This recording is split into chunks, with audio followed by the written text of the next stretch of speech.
Hello, everyone. I'm Professor Geek. Whoop, there I am. Welcome back to the channel, and welcome to the pre-show before the Son of Frankenstein rewatch, which is going to be really awesome. I am excited about this rewatch that we're going to do tonight. Not a lot of people know about this film. It doesn't get the press that it deserves, I think. Truly does deserve. Everybody knows about, well, Frankenstein and Son of Frankenstein. Those were James Whale's, babies, and wonderful classics that they are. We talked about them when we did the rewatch. But Son of Frankenstein is really something. If for no other reason, the wonderful performances you have in it. As I've said in the show notes and everything for it, it's the last time, I'm pretty sure it's the last time Boris Karloff ever came back to play the creature, the monster. He would go on to play a mad scientist later, and I think House of Frankenstein or whatever it is. But Glenn Strange took over the role after that. And, Lon Chaney took over it once briefly and did a pretty good job. Bela Lugosi, of course, took it on, but Glenn Strange, was the one after that. So really, great to see his final performance there. It had Basil Rathbone as Baron Wolf von Frankenstein, the son of Henry. And then, of course, the big reason why we're watching it is Bela Lugosi originating the role of Igor. Phenomenal. Does an amazing job with that. Really is cool. So adjust my mic there a little bit. But welcome to the chat. Let me welcome you guys in here. It's going to be kind of an informal chat. I do have a writing thing we can talk about, but other than that, ideas you have or questions you have or whatever, we can do that for a bit. Troy Pacelli was first. Welcome, Troy, and congratulations. It's the first time you've been first, at least in a long, long time. So congratulations to you, sir. Of course, it helps, as you said, that you were working on updating the schedules and the links. That's right. If you like this community, if you like, the group of us that do these live streams and hangouts and whatnot, you like the people you tend to see in the chats and everything, there is a little community of us. I vainly call it the Professor Geek Shared Universe because it just kind of happened around my streams and whatever. But there is the Professor Geek Facebook group that link is in the show notes, and I'm sure Troy will be dropping links to it and everything like that. So at that Facebook group, you can get the wonderful guide that Troy does. Thank you so much for doing that, Troy, and maintaining it. That's the cool thing about the community. Everybody just lends their talents to really make it such a good time. Stephen Cruz, our good friend Stephen Cruz did that amazing music that you heard at the beginning. And he's done pretty much all of my channel music, except for one track that I used to use, which I still might use it now and then, was done by a person at a college that I went with. But Stephen Cruz is an amazing musician, does a lot of music. I think he even did the music for Troy's Klingon Cleric cooking video, which is pretty sweet. And then, of course, Troy, making all these great schedules and keeping everybody in the loop and everything that you can find there. So thanks for that. Owen Lister, welcome, sir. Good to see you. Another artist with us. Sir Torin Clegane, welcome. And Netters Network, third thumbs up and fifth comment. Getting in there early. Brian Gilmartin, welcome. See, Melissa Harris, welcome to you. Matthew Flynn, been reading the J.R.R. Tolkien books. Yeah, all of those, the ephemera around the Middle Earth. He did a great one that is kind of hard to find. At least it was when I obtained it. I bought like an old used library copy, but his Ballad of Tom Bombadil, which was just a story about Tom Bombadil, which gets cut from a lot of the screen versions of Lord of the Rings, but a wonderful part of that. Let's see. Yeah, Tom Spiegel. Welcome, Tom Spiegel. There's the music. Yes.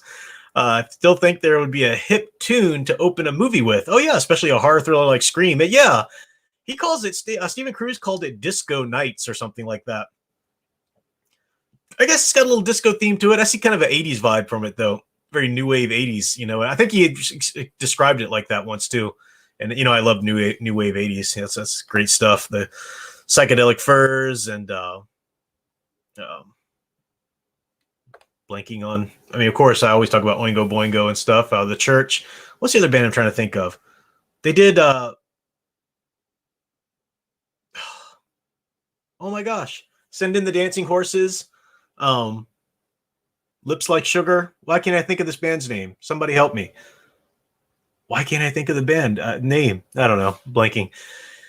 Oh, it's been a day. I stayed up really late last night and did excuse me, I did all of my online teaching stuff because my classes are mostly online right now for the C word and all that kind of stuff.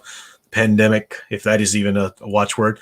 But So I stayed up late and did all of that, lectures online, lesson work, grading and stuff like that. So I slept in a lot today, which was nice. But then mowed the lawn, kind of had a lazy day. So just trying to fire up the old brain there. Let's see. Who else did I miss? Wolf 10 Media is with us. Welcome to you, sir. Wolf 10 Media. Jedi Master Zootopia. Good to see you there as well.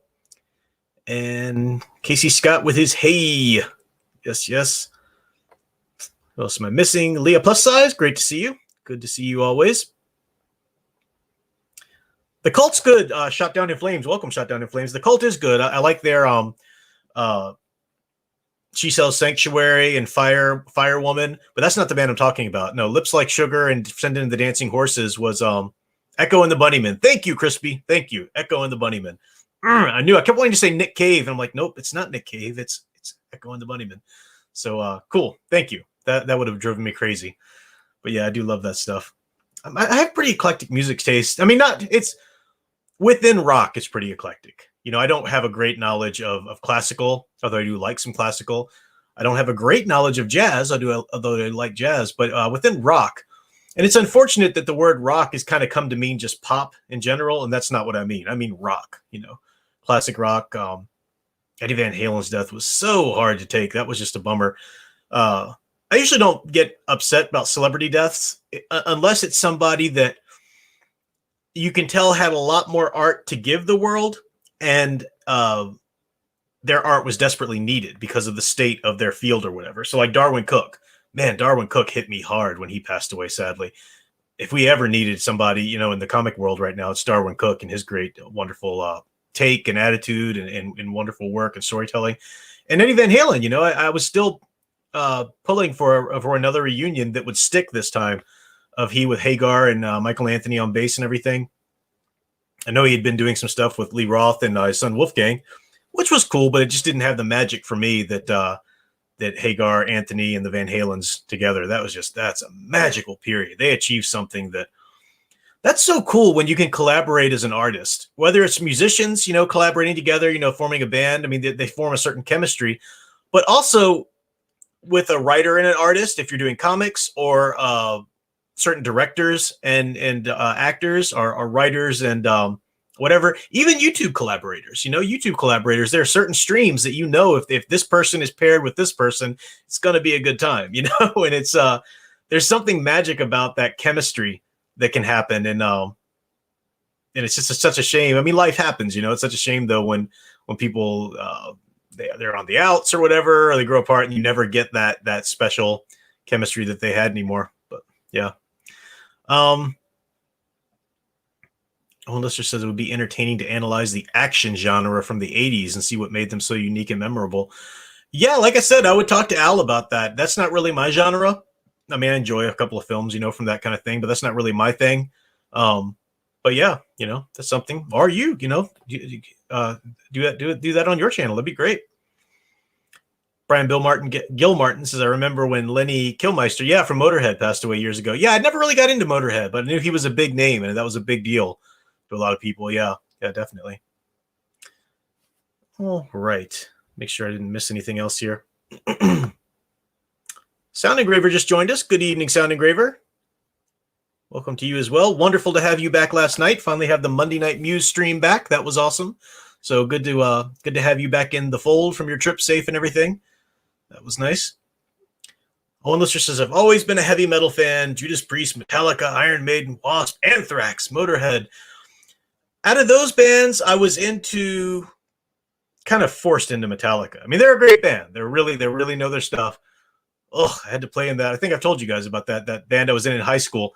And it was just, all they wanted to do was play stupid Metallica songs. And I was like, hey guys, I was like into more bluesy stuff. I wanted to do Aerosmith or Van Halen, or at least Megadeth if we're going to do the metal, but no. How is the audio, or video rather, coming through? I took the usual precautions. My YouTube got clunky there just for a second, but it's looks like it's a little bit better now. So Trooper FN bunch of numbers says, I'll be listening in. I don't have the film. Plus I'm going through my election ballot choice for judicial seats. Okay, cool. Hail Mua Geek. That's right, Prof. Mua Geek. Netter's Network. So they look and sound great. Great. Cool. Great. Good. Yeah, I think I've learned how to fiddle around with StreamYard and get it figured out. Sometimes it's still nothing I can do. I record my lectures for my class with StreamYard because it has a record function that you can just record and not stream, and then I post that video to the Canvas site, for them. But one time I did it in the morning instead of when Alyssa was here, actually, and she was streaming on a bunch of her tablets, and I think that had a problem with that. So anyway, good. Sound Engraver says audio and video is good. Awesome. Love the shirt, Netter's Network. Yeah, my Jack Skellington shirt. Yes, 'tis the season. Let me see if I can if I lean back. Is it any? Yeah, there you go. Jack Skellington. That's right. So I wanted to talk a little bit tonight. We can talk about anything. Like I said, it's going to be casual. If you have questions or whatever, we can talk about, whatever topics you have or whatever. But I did want to do a little bit of a mini writing lesson. This is actually something I'm going to teach right about now in the semester. I teach it to my students too. And it's one of those things, it's kind of like commas. It's one of the things that you just have to hear told to you over and over and over again before it finally sinks in, before it finally, you get it. And it's something that for a while I thought it was mainly a problem in nonfiction writing. So writing that, like school reports or anything like that. But it actually really does creep into people's fiction too, and it's an issue. So wanted to talk about that as well. Definitely. We'll do that here in a moment. But Lister says, isn't Megadeth a rival band against Metallica? Because the original singer was... Yeah, Megadeth, Dave Mustaine was originally part of Metallica. And there was some bad blood there for a while. I think they patched it up. But Megadeth is part of the group now that, along with Alice Cooper, they'd all converted to Christianity. It's crazy. But they didn't, go and do Christian music, and I love that about them. Alice Cooper is just a personal hero, for so many reasons. But he actually helped Dave Mustaine and Dave Elfman from Megadeth. The bass player Elfman, they're Christians now, still doing their Megadeth stuff, still rocking it. But yeah, they were good heavy. They were just so precise. I mean, Dave Mustaine and Marty Friedman, when he was with the band, I mean, they were just so precise. Every note, every shredded note that would go through, it was just calculated. It was so good. You listen to stuff like Hangar 18 or Train of Consequences. That was really good. That was a great one too. Casey Scott, the shirt works for 2 holidays. Indeed it does. The movie works for 2 holidays. Although I tend to like to watch it between Halloween and Christmas, closer to the Halloween side, I guess. But I mean, the movie takes place right after Halloween night in that space anyway. So. Matthew Flynn, have you watched any of the Transformers TV shows or any of Power Rangers? Don't let the movies discourage you. Both franchises have value. I did. I never watched Transformers growing up. That was never one of the cartoons that I was into. But I have started to watch. I think I've watched season 1 of the old cartoon and really enjoyed it, actually. Got into G.I. Joe like that as well. Never really got into G.I. Joe growing up. But, for me, it was always He-Man, Thundercats, the Super Friends, Spider-Man and His Amazing Friends, that kind of stuff. But yeah, enjoyed it. So,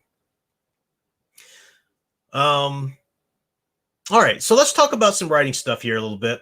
I'm going to try and give some examples here, but I don't think I've ever talked about this on my channel.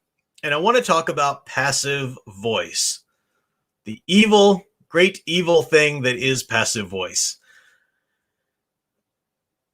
If you've been in school, especially if you've had any bit of college, but even if you're only been in high school, you'll remember probably at some point high school teachers telling you, get rid of that passive voice in writing. It's such a prose killer. Whether you're writing fiction or any kind of nonfiction or whatever, passive voice just deadens everything you're trying to say. Because if you think about it, and you're writing an action scene, and this is prose, right? So it's not, but even if you're writing for a comic book, I mean, you still have the caption boxes and stuff like that you have to think about. But if you're writing a prose piece and you're writing an action scene, like some of the wonderful stories you guys have sent in and, that I've edited on air for us, all you have to convey the story, to convey the image, is your words, is the language. The language is your tool as a writer. The story is one thing. That's one thing to have in your head and know what happens. And that's one very delicate craft. And we've talked about that a little bit, things like pacing and tension and building all that kind of stuff. Definitely. And movement from one act to the next and stuff like that. But the language itself is your tool to convey all of this. So you don't have a film camera, you don't have lighting, you don't have actors or any of that. You just have your language, and then you are directing the reader to go ahead and cast and play out this movie in their head as a writer. You're giving them the script, and then your language should be written in such a way that directs them to do it. And that's the beauty of prose anyway, of fiction. Reading fiction is that there's such an intimate connection with the reader and the writer through the text, because you can give them all those directions, and yet they're still going to make it their own some way. You can describe a character, but they're still going to picture who they want in that role, taking your cues, But so the language is your tool, and you want that language. At times, you want it to flourish and kind of take center stage. If if there's a moment where you're going to be a bit poetic, if you're Tolkien or something like that, But for the most part, and even in wonderful writers like Tolkien and stuff like that, you want the language to get out of the way. Get out of the way. Be invisible to a certain extent, because you want the readers to take in that, that scene and everything. Like, I've been geeking out big time every time we do a Ray Bradbury book on the book study stream, and we're doing Halloween Tree right now. And I'm just, geeking out about that big time, because he's so wonderful at his language. So at times, and especially in a fairy tale like book like Halloween Tree, the language is kind of first and foremost, and you do notice it. But at other times too, and even in some of those moments, it is supposed to kind of be invisible, get out of the way of the scene, let the readers experience it. So, for example, if you have a scene in which let's say a spaceship explodes, or aircraft of some sort explodes, all right, because I guess this wouldn't work for space, but somebody is thrown from the aircraft, all right, somebody's thrown, even the way I said it there, if you write it like that, if you write, General Sanders was thrown from the aircraft into the ground, into the hard asphalt or whatever. He was thrown into the asphalt. Okay, so you're using a good word like thrown. That's a pretty strong word, but it's a passive version of it. Think about that sentence. The general was thrown from the aircraft. That's a horrible sentence because it's passive. The general is the subject in that sentence. The general was thrown from the aircraft. So it's the general as our subject. Is the general doing anything in that sentence? No. He's just existing because he's being thrown. He himself is not actively doing anything. He's being thrown. That's a weak sentence. It's a weak passive sentence. A different way of stating that actively was you can either change the subject or change the sentence around. If you wanted to keep the general as the subject, the general hurled through the air after the aircraft exploded or something like that. General hurled through the air. Well, now it's just he flew through the air. The general fell from the sky. Now he's doing something. He's actively doing something. You probably in that situation want to switch the subject around though and say the aircraft explosion hurled the general to the ground. Now it's active. Now the explosion is the subject, and that's doing something. That's hurling the general to the ground. In analytical papers and stuff, this is where passive voice seeps in nonfiction, is whenever somebody tries to be smart. And I think the reason for this is because passive voice has a place. It has a place in like scientific writing, right? If you're writing a lab report or something like that, or some sort of science report or a medical report, a medical, your medical records, if you ever look through those or whatever, they want to get the narrator out of the picture. There's no agency there. So you would say, well, I mean, the example I give my students is Powerpuff Girls. The chemical X was added to the sugar, spice, and everything nice, and thus the Powerpuff Girls was born. Was added. Then the mixture, 3 drops of this was added to the mixture at such and such time, and this, and that, because that's passive, and you don't really your focus in that case is on the elements and what happens with that, not on the agency of the one conducting the experiment. So because it has such a strong place in the sciences and that kind of writing. I think people, when they think they're doing some sort of analytical writing about art, they try to use that passive voice thinking it'll sound smart. It doesn't. They say stupid things, and I did this too when I was in high school and whatever. This character can be seen to be the foil of blah, blah, blah. I think how awkward that sounds. No one ever talks like that. You know, it can be seen to, oh my gosh, just throw some more syllables in there. We haven't tripped over enough. It's ridiculous. And even in fiction, that sneaks in. Passive voice. Like I said, the character was thrown to the ground. She was delighted to see him. Even that's passive. She was delighted to see him. Think about that. That's an easy sentence. That, you know, that's a kind of a natural sentence. It sounds easy. She was delighted to see him, and that can sneak into your writing. But think how much better you could make that sentence if you make it active. Describe it even. Her face brightened at his appearance. Boom. Now we get a scene. She was delighted. Well, what does that mean? It means she was sort of happy, maybe kind of happy. What does delighted even mean? It means something different to each person. Show us what's happening. Her face brightened as he walked through the door. Now we can see a face brighten. You know, we can see that. Use the active voice and suddenly your prose comes alive. Suddenly your fiction, your scenes. Get away from that pesky old to be verb. Because to be, we've talked about this a little bit at times, the strength of your verbs, you know. You look over a text once you've kind of gotten a story out, and don't settle for to be verbs. Was, is, am. If you can make it more active. Now, you can't get away from them completely. They're necessary. They're part of language. They're part of the threads and stuff like that. You can't get away from them completely. But try to eliminate as many as you can. And in doing so, you'll make the sentences more active. And you'll also, in a prose, in a scene, you'll add so much more description. You'll add things that the readers can really sink their teeth into, an picture, an image. You know, you'll be doing the directing for the movie that they're supposed to be putting on in their head as they read your story. So again, passive, active voice there. Let me stop here, see if there's anything going on, questions or whatever.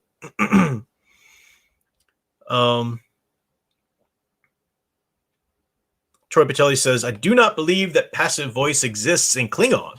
One would be surprised. Interesting. Yeah, I could see that. Makes sense. Owen Lister says, why'd you throw the General Sanders off the plane? That's guaranteed court-martial. Yeah. Yep. Sound Engraver says, what about when the pros use something like an idiom like dinner was served? Yeah, okay, dinner was served. Now, here's an example, too, of it's not that you have to take out every little instance of passive voice ever. There are times, there are idioms like that. But, you know, in writing in general, you do want to try and free your writing of cliches or of idioms that are too common. You want to freshen it up. But if two characters are having dinner, they're having a meal and they're talking before dinner or whatever, and you want to convey that there's time passing, the dinner was served, they're eating dinner or something like that. So you could feasibly say dinner was served, or even after dinner was served, such and such. But I would question, do you really need that in there? Couldn't you just say after dinner or by the time they were eating or something like that? Or if it's something about the actual moment the dinner is served to them that's necessary, or you want to hang something on as a scene, then show us their reaction. Again, so-and-so's mouth began to water as the waiter set the steak down, in front of him or something like that. You can always change it up. One occurrence of it here or there, it's not an issue if you kind of have a reason for it. But the rule of thumb is just to nix it as much as possible, because it just deadens the writing. It weighs it down, as cliches do, as idioms do that are too common. You want to freshen up your prose, freshen it up and crisp it up, not in a way that makes it stand out and is crazy. I mean, again, the idea is to be invisible in the manner of letting the story, getting it out of the way of the story. Anyway. Let's see. Artificer Joni says, how would this apply to writing a world for a game? What kind of game do you mean? Do you mean like a D&D, like you're the game master kind of thing? Or do you mean our dungeon master? Or do you mean writing for a video game or what? I mean, it applies the same way in fiction in any way. But there's certain narration, like voiceover narration, or even with voiceover narration, you can do it. I'm trying to think of. I'm trying to play back the narration from Witcher 3 that starts at the beginning. Like if you let the little demo play and talks about the converging of the spheres and all this stuff. And I can't remember. I can't replay it in my mind word for word right now because I always skip it after I've seen it the first time. I just want to go back to my save game. But yeah, I mean, like I said, it's not a horrible crime to use it once or twice or whatever. But if you do nothing but passive voice, it just sounds so rote and so cliche. Cliche. It's a good way of putting it. Definitely. You say I was thinking D&D. Okay, yeah. So all right, this is a great job. All right, so you're thinking D&D. So you're the dungeon master there. And you've got a group of people there, and you are writing that. You're telling them the scene. You're telling them the story to set it up for them. So then they, each person gets their turn and decide what they want to do and roll for it or whatever. Well, you want to keep their attention, right? You want to keep their attention. You want to make things sound exciting that are happening.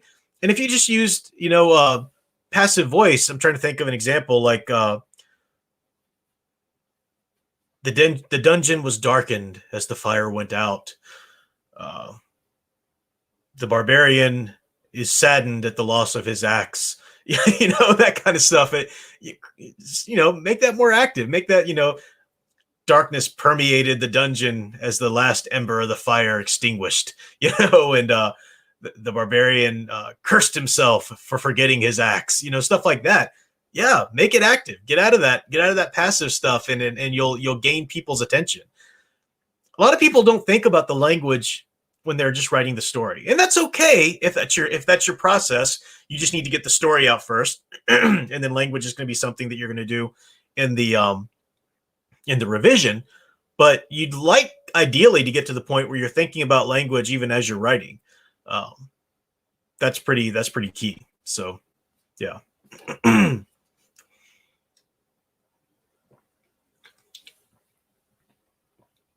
Let's see. The passive and active voice is kind of a thing that you can explain it, and it only takes so long to explain it. But people tend to have to hear it explained to them 5, 6, 7, 8, 10 times before it really starts to sink in. And that was the case with me, definitely. Welcome, Aged Boomer. See you popping in there. Aged Boomer will be joining us for the rewatch tonight. So good to see you hanging out with us here a bit. So yeah, and because of that, that's really all I've got on passive active voice. I mean, we'll talk about it at other times, but what I would encourage you to do, if this is something that you've never thought about before, or you're just hearing, or you just you think might be an issue in your writing, is to go back and look at something you've written. Look at one of your short stories. I make my students do this. I'll take a paragraph from your paper or whatever and rewrite it. Look for any occasion of passive voice. Now, one way to find passive voice is passive voice always has the to be verb. So you look for to be verbs. Look in every sentence and look at your verb. Is it a to be verb? And then if it is, it's going to be a weak verb at the very least, but it might be passive voice. The person was, as I said, examples, delighted or thrown or whatever. Yeah, so that's the kind of idea. So that's one way to do it. Take a look at your stories and just look at your verbs, diagram them. And while you're doing that, you can also look at sentence structures, variety of sentence structures, variety of sentence lengths, like we've talked about.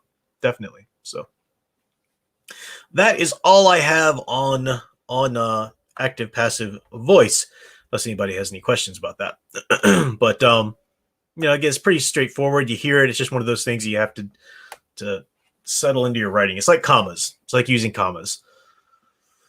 You eventually want to get to the point where you have only maybe 1 or 2 writing mistakes per paper, eventually. That's the idea.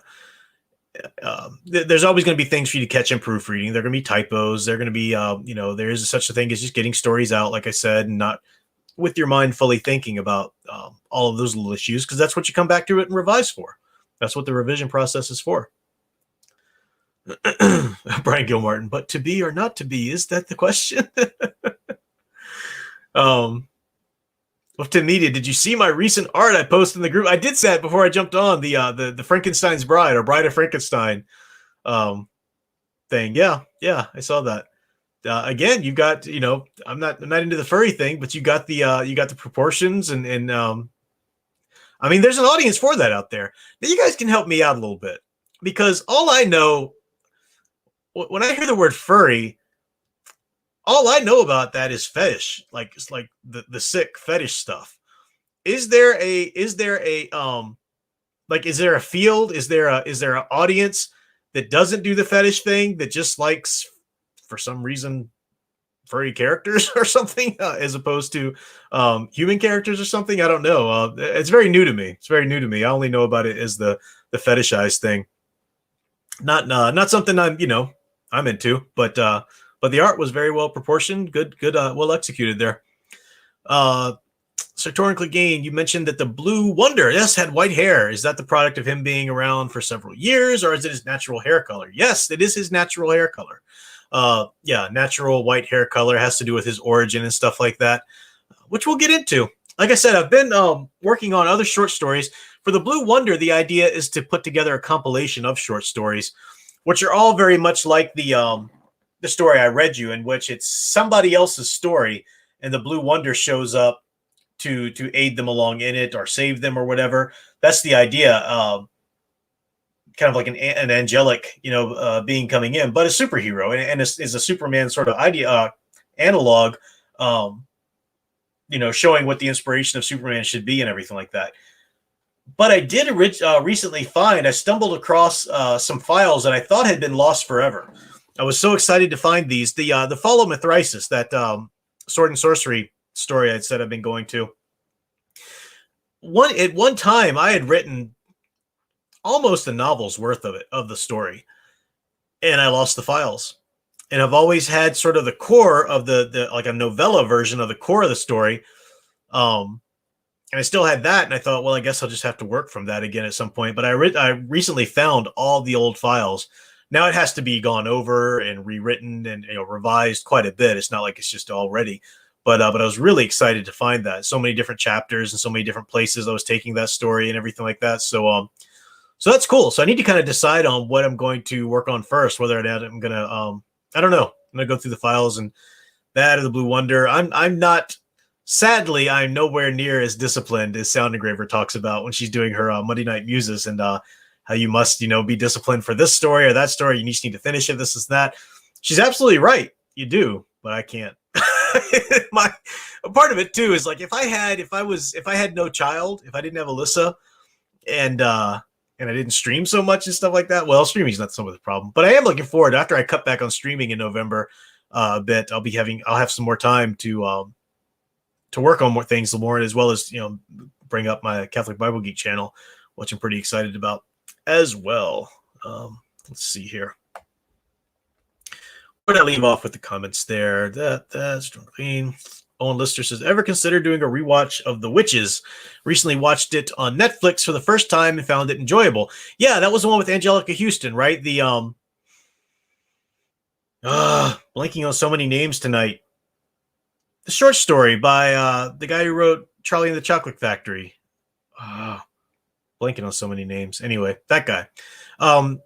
I don't think I've seen that movie in years and years. I'd like to watch it again, because I really do like that writer. He's something. He's pretty great. Let's see. Brian Gilmartin says, how about my artwork? I don't know if I saw your artwork posted to the group, Brian. I'll have to go back and check for that. Maybe I did. I'll have to go back and see. Yeah. Wolfton Media set up a Patreon for his work. Oh, cool. Yeah. So, Wolfton Media's got a Patreon as well as his own channel and his Weeb Watches there. Very cool. Leo Plus says, his writing is a big problem in Hollywood. Why are they not telling good stories? They seem to write like 12-year-olds. Hollywood is not about telling good stories. They're not concerned about that. Hollywood for the long time now has been so concerned about the safest route to money. So, we talked about this before, but they love remaking or bringing new versions of old material, because they think that comes with ready-made audiences. So it's not as much of a gamble. Well, no, ready-made audiences are sick to death of them, destroying all this beloved work. So they're not just ready-made and coming right over into it anymore. Hollywood's going through a severe wake-up call. It's going to be long and painful before they get anything of it. But you know, you just have that corporate meddling. Now, sometimes you do need meddling, or quote unquote meddling. You do need editing. You need editorial direction, because we've seen problems with writers just being able to have too much reign too. You know, script writers and directors or whatever, when they're not strong storytellers. Zack Snyder. but yeah, Hollywood, it needs to come back and realize a good story is what's going to ultimately make it money and have longevity. It's just wound itself into the ground so much now. It's hard to find there. Oh, and let's just as well. I'm pretty sure Thundercats might have influenced some furries. Cough, cough. You know, Thundercats, I never ever thought of that as furry stuff, because they were aliens. You know, they're aliens. Their people just happens to be cat-like. Like, I don't think of Katniss from Star Trek as a furry. You know, she's just, you know, forgot the race that she's from. Isn't it Katniss was her name? I forget. But yeah, I mean, I don't think of them as furries, but I guess, you know, it's linked. I guess maybe that you know, gets some people into it or whatever. Sounding great for practice, Professor Geek. Practice. Yes, practice. Well, I always get plenty of practice in through my teaching. Always get plenty of practice in. But yeah, the time to actually spend that creative juices on, you know, creative work. That's what I'm working on. That's what I'm getting back to. So yes, Troy, Roald Dahl. That's the writer's name. Wonderful children's writer. Charlie and Chocolate Factory, which is he's really something. His short stories are epic too. Good stuff. Casey Scott said, "Will we get a book of Fall of Mithrisis?" I know I didn't spell that right. Yeah. That's the idea. Once upon a time, when I was writing it back when, I actually sent the first part of it, which I thought would be like a good novella. I sent it to a publisher, and the publisher liked it a lot. It was a fantasy fantasy fiction publisher, and said, "This is good." They said they'd rather have it as a full-length novel. They said, "Can you add on to it a bit?" And at the time I tried, but some number of things was going on in my life at that time, and I just dropped the ball on that and didn't get to finish it. So I know it's good. I know it's publishable. I know it's you know, I've actually worked on it. I worked on it for a bit in my MFA program with the author John Pipkin, who's a wonderful historical fiction author, really amazing author. He wrote a book on Thoreau, a book on Galileo, you know, but historical fiction is his thing that he does. And he gave me wonderful feedback with it and really believed in it as well. So I need to, to sit down and every day just crank out. That's what I'm going to start doing. Just every day, just take a few minutes, however long I can each day, and go through from the beginning and try to rewrite some more. I've talked to some readers already. I talked to one of my, you know, very trusted person the other night who said that they would read it for me and give me some feedback. Big Al had read it back in the day, and he's like, "You left me hanging," because, you know, all of a sudden the chapter stopped coming in when I got busy and everything. So I'll get his feedback again as well. Yeah. Catane. Yeah. Thank you, Troy. I was saying Katniss, you know, Hunger Games nonsense. Catane. Yeah. If I'm even pronouncing it right. Olus just said, Roald Dahl sure can write a good horror story for kids and still be hardcore enough where it is not too scary and not too kiddie. That right there, what you just described, Owen Lister, that is my kind of Halloween fiction, or kind of horror fiction. That's why I love stuff like Disney's Hocus Pocus, Return to Oz. That was really cool. Ernest Scared Stupid is awesome. You know, Ernest Scared Stupid, I love Ernest, and I know that's not everybody's cup of tea. You know, but his humor just kills me. I love Jim Varney. He's very vaudeville. You know, that's what I see in it. That's what I love about, you know, that kind of theatricality. He's a vaudevillian clown is what he is. And so I love his movies, but Ernest Scared Stupid, even though it's not hardcore horror or anything, it's safe for children. Trantor is pretty freaking terrifying. And I thought it was just because I was a child, but every time I watch it again, I still find myself sitting on the edge of my seat a couple of times, you know. And then I just have to look him square in the eye and say, "How about a bumper sandwich, booger lips?" I want that on a t-shirt. You know what I heard the other day? I didn't know this, but Daniel Herron sent me a video that this other channel that does like things you didn't know about movies, you know, and he does these, and they just released one this morning on Ernest Scared Stupid. And one of the things he said, which I didn't know, you know, that troll, that cartoon face with the grin, like the exaggerated grin that is supposed to mean you're trolling somebody online. You know what I mean? It's like a black and white face. It's just a face, and it's got this exaggerated grin. You'll see it as a GIF or a meme or whatever, and that's like if you're going to troll somebody, you know, you just put that smiley face on him. Apparently, that is the legend is that was a artistic rendition of Ernest. Right after he says, "How about a bumper sandwich, Booger Lips?" when he's on the trailer of the truck and Rimshot, his dog, is reversing into the troll. He says that, and then he does this grin in which he does like close one eye a little bit and jut his jaw out a little bit, and it really does look like that image. So that's the belief is that that's where that came from, which is pretty cool. So Ernest is everywhere. But I love like I'm watching a lot of my favorite Halloween stuff just certain nights I get a chance, like the Boogedy, Mr. Boogedy's. They're on Disney Plus. They were on Disney Sunday Night Movies. There was Mr. Boogedy, Bride of Boogedy. We're gonna do we're gonna do Halloween Tree that week before Halloween. You know, we're doing the Universal Monsters. Now we have the Son of Frankenstein tonight and Wolfman next week. And then the week after that's the week before Halloween. And on Tuesday, we're going to do the Halloween Tree. We're actually going to rewatch the animated version with Leonard Nimoy, Ray Bradbury himself. It's wonderful. But then that Thursday, I'm going to talk about the Legend of Sleepy Hollow, the short story by Washington Irving. And we're going to round up that night with a rewatch of Disney's Legend of Sleepy Hollow, which you can find for free on Daily Motion, I think. I'll drop a link. But it's certainly on Disney Plus as well. It's part of the Adventures of Ichabod and Mr. Toad or whatever, but we're just going to watch the second half, the Legend of Sleepy Hollow part. Let's see. Oh, you're talking about the original design of your character, kind of like the Brian's talking about his characters, like it was like a Power Ranger style look or something, I think, like a mask. Yeah, I think I do remember seeing that. Yeah. Cool color scheme, I think I remember. Let's see.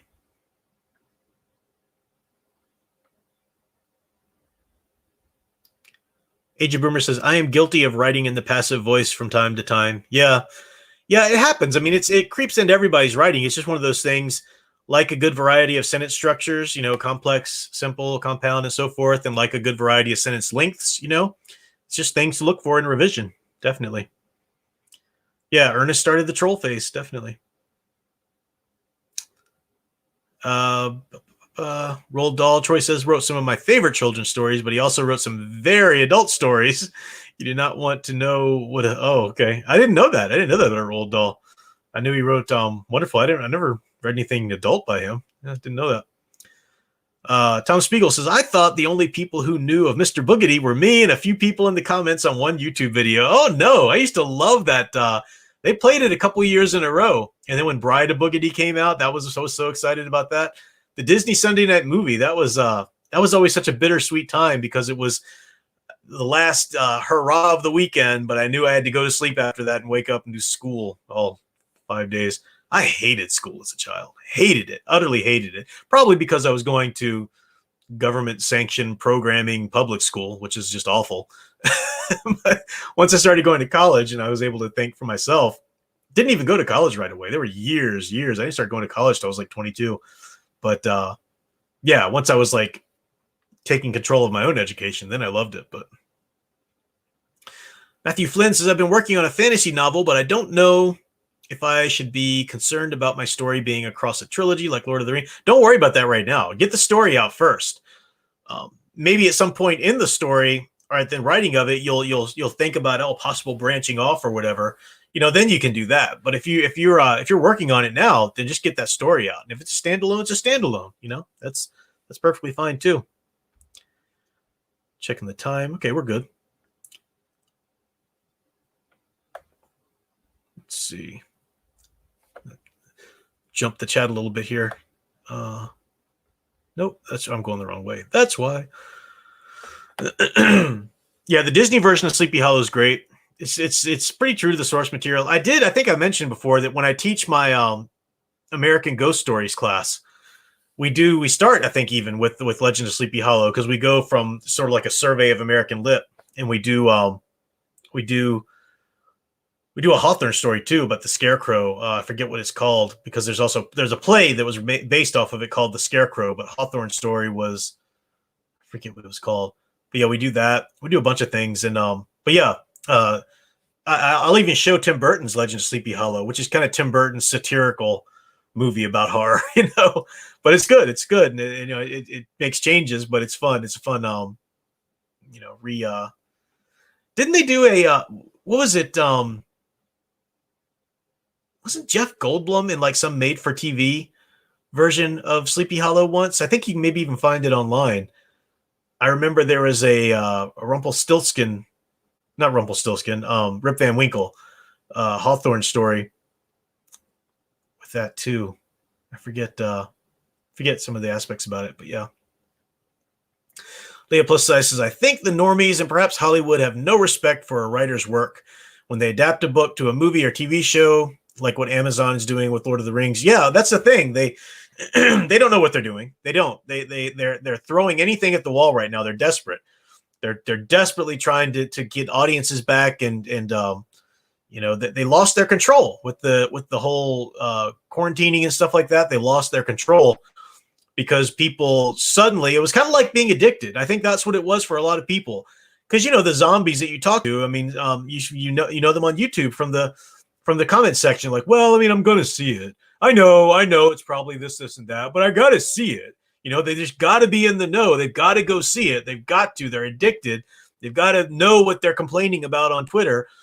And no one, like as I said before, no one cares what they think because they're giving their money to Hollywood no matter what. So who cares what they think? Hollywood doesn't. They're going to get their money no matter what. Why should they listen to you? And with the theaters closing down and stuff like that, I think that made people kind of go cold turkey. A lot of people are hesitant to come back to things. They've gotten kind of finally tired of it. They've gotten clean, so to speak. Yeah, the 1980 TV. Legend of Sleepy Hollow, and it was part of a like a theater. It was like a Shelley. Who was the? I want to say Shelley Winters, but that's not it. Shelley Winters is or Shelley or Shirley. I get the two mixed up. But yeah, the woman who played the bride in The Shining with Jack Nicholson. I think she was the host of it. Was it her? Did she produce it or she just host it? But yeah, that's the one that they did a version of Sleepy Hollow. They did a version of Rip Van Winkle. I think they did some other things too. And you can find a lot of them on YouTube or online. Now, I don't know if all of them you can, but I showed some clips before. Shelley Duvall, thank you. I always want to see Winters. I get them mixed up. Shelley Duvall, yeah, that's it. So what I liked about Tim Burton's version of Sleepy Hollow, because it reminded me of his Batman films in a good way. Yeah, and Tim Burton was really having fun in his Sleepy Hollow movie, just beating people over the head with certain things. Like, it's about the Headless Horseman, right? So you see Ichabod has all these cranial, with the glasses and the monocle and stuff, even the first time you see him, and Johnny Depp's hair is like really crazy. So it's, drawing attention to the head, right? Because he is the detective in that telling of the story. And so it's head versus heart. That's a theme in the movie, actually. But even in that one scene, as you're seeing, I think the judge or something of the town get beheaded by the Headless Horseman, they pass by and there's like a head, there's like deer heads mounted on the wall. Like you keep getting head imagery. And even to the point where when Ichabod first goes up to the house there to introduce himself as the detective sent from New York City, there's a couple over in the back making out. There's like some official of the town, having a tryst with one of the maids there. But I said, look, they're necking on the porch. I mean, like he was really having a lot of fun beating you over the head with neck and head and imagery like that for a while. But he was weaving a pretty cool thing together too, I think. So it was a good story. Fairy Tale Theater, Agent Boomer. Thank you. Fairy Tale Theater. That's what it was called. Good. So we're at 9:48 now. Any last minute questions or comments or topics you wanted to throw out there before I will have to take about 5-7 minutes or so to get things sorted here for the rewatch and bring in the panel and everything. So let me know if you have anything else. Eduardo M, welcome. Yeah. JEC, welcome. Yeah, Shelley Duvall was who I was thinking. I just kept wanting to say Winters, but that's not it. Yeah. Talking about the Tolkien. Yeah, that's really disturbing what Amazon is thinking about doing. I've heard a little bit about that. I haven't heard enough, like the whole story, but it's just disgusting. It's disgusting how how much liberty people feel that they have the right to take with icons, whether it's somebody's an artist's work. And there's something to be said for adaptations and well, like we just talked about Tim Burton's Sleepy Hollow. Okay, in no way was Tim Burton ever attempting to remake or try to replace in the public consciousness what the Legend of Sleepy Hollow is. But see, that story is so ingrained. You know, Ichabod is the schoolmaster. Well, in Burton's version, he's a detective. But Burton never had any delusions that his movie was going to suddenly overthrow that in the public consciousness or anything. I mean, he knew what he was doing. It was niche, you know, and that was an exploration, and that's fine. But you're having Hollywood just recklessly do that kind of thing, and recklessly, you know, as with like the DC movies, Warner Brothers just trying to force these new visions of these characters down your throat, and no, this is going to be it now. And no, public's smarter than that. They're not dealing with that nonsense. Yeah, I heard about that, Leah. Yeah, they want to do. They're putting nudity in the Middle Earth now, and it's going to be all Game of Thrones. Ridiculous, completely. It's a slap in the face to Tolkien himself, certainly, and to every Tolkien fan. It's if any of you watch that series, do not tell me. I will 100% lose every bit of respect for you. I'm looking at you, Al. I'm looking at you. There's no excuse to watch Amazon's Lord of the Rings series that what they're trying to make Game of the Thrones with nudity and all this kind of nonsense. There's no don't even BS me about any good you just like to try and see in it. Nope, nope. That is just a spit in the face of every Lord of the Rings fan and Tolkien fan, and there's no redeeming it, no respecting it. Absolutely not. Yeah, it's ridiculous. Um, so I think I'm gonna go ahead and wrap it up there. We got 9 minutes. Big Al, don't judge me. Oh, I'm judging you. I will judge you. I'm trying not to judge you about watching The Boys, which you incessantly try to tell me about every night after a stream. And then in this scene, oh my gosh, Lord. But I don't judge you about that. You watch Lord of the Rings, there'll be some judging, or the Amazon version of it there. Um, all right, so now that Al is here with us and we have the whole panel together here, let me go ahead and take a break here and get my movie in the disc in the player and set up here. And we will go ahead and start our Son of Frankenstein rewatch. It's going to be a good time, so hopefully you can stick around for that. Whether you can queue up the movie yourself, I'm sure you can find it places out there. You can definitely rent it, you know, anywhere. But or if you just want to listen to us comment on it, that's fine too. So yeah, let me get out of here, and I will be back in a moment.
Okay, I've shown this before as with the panel gathering here, but just because it's tradition, I'll show it one more time. The Universal Legacy Collection box set of Frankenstein. We've watched this a number of times, so they're all from this box set. Frankenstein, Bride of Frankenstein, Son of Frankenstein, and Ghost of Frankenstein, as well as what's the last one? House of Frankenstein. Yeah, House of Frankenstein. So good stuff. Good stuff. Next week I'll show you the Wolfman version of this when we watch Wolfman, and then also I'll show you the busts, because I got these together in a set, and they came at the time when this came out. At the time Van Helsing was out, they came with 3 busts. So you've got Dracula, Frankenstein, and Wolfman busts of the Universal version. So I'll show you those next week too. But that is it for now. Let me drop the camera off here and bring in the. Let me get rid of this. Get rid of this scrolling banner too. We don't need that anymore. There we go. All right. Let's see. I do not see Al here. Al, you did receive the link with the rewatch crew. Maybe Al's taking a moment or two to come in. Oh, there he is. Clunky old laptop. There he goes. All right. With me, as always, is my trusty TA. Better late than never. Hi, Big Al. Say hi, Big Al. Wow, that was weird, quick, and right. My computer's a little slow. I StreamYard was taking forever to boot up for some reason. Let me get this out of the way here and let people in. All right, so welcome. And then we have the Klingon cleric himself, Mr. Troy Pacelli. Welcome, Troy. Maybe Al was upset about your comment about Lord of the Rings, about him watching it. Yeah, man, it's awesome. They haven't even started filming the thing. I did point out maybe in study hall the other night that right now we don't know that it actually includes any SEX. It could just be, I don't know, like background orcs that happen to be, wearing loincloths or something. You never know. Let me welcome the rest of the panel in, and we can banter about it as we let people queue up. But presiding over us all with her wisdom and grace, Mrs. Nanette from Netter's Network. How are my boys this evening? Hi. Good. Very cool. Very cool. It's actually a T-shirt I just got off of Amazon, so that's going to be my Halloween shirt. Actually, that introduction sounded like cool. Here to keep Troy in line is. Here to keep Troy. That's what it's going to be from now on. That's it. And here to keep Troy and Al in line. Netter's Network. I love it. And our guest host for this month, as much as he can be around, Mr. Aged Boomer himself, the co-host fresh off of study hall. Welcome, Aged Boomer. Inspector Korg. Yes. Yes, very cool in that movie. So. Very cool. Like that. Awesome. Yep. And Troy, that's the Migo again thing, right? You've been having, or not? Yes. Cool. So as usual, I have my copy queued up to the 0 markets right before the classic Universal logo. So if your copy's like mine and there's a modern Universal logo, you have to get past that first, and then right before the classic Universal logo. That's where I'm queued up. The black screen right beforehand, so 0 or whatever that is. For anybody watching. Troy, you didn't ask me what I'm sipping. What are you sipping on? I have a bold Canada Dry ginger ale. A bold Canada Dry ginger ale? Yes. Cool. I am not sipping on anything exciting tonight, just Diet Squirt. But last night, I was in trouble. I had 2 rum and cokes. I had 2 plum wines, and then I had 2 shots of Fireball. So, yeah, I oh my gosh! Okay, he snuck all those because I only knew about the one glass of plum wine.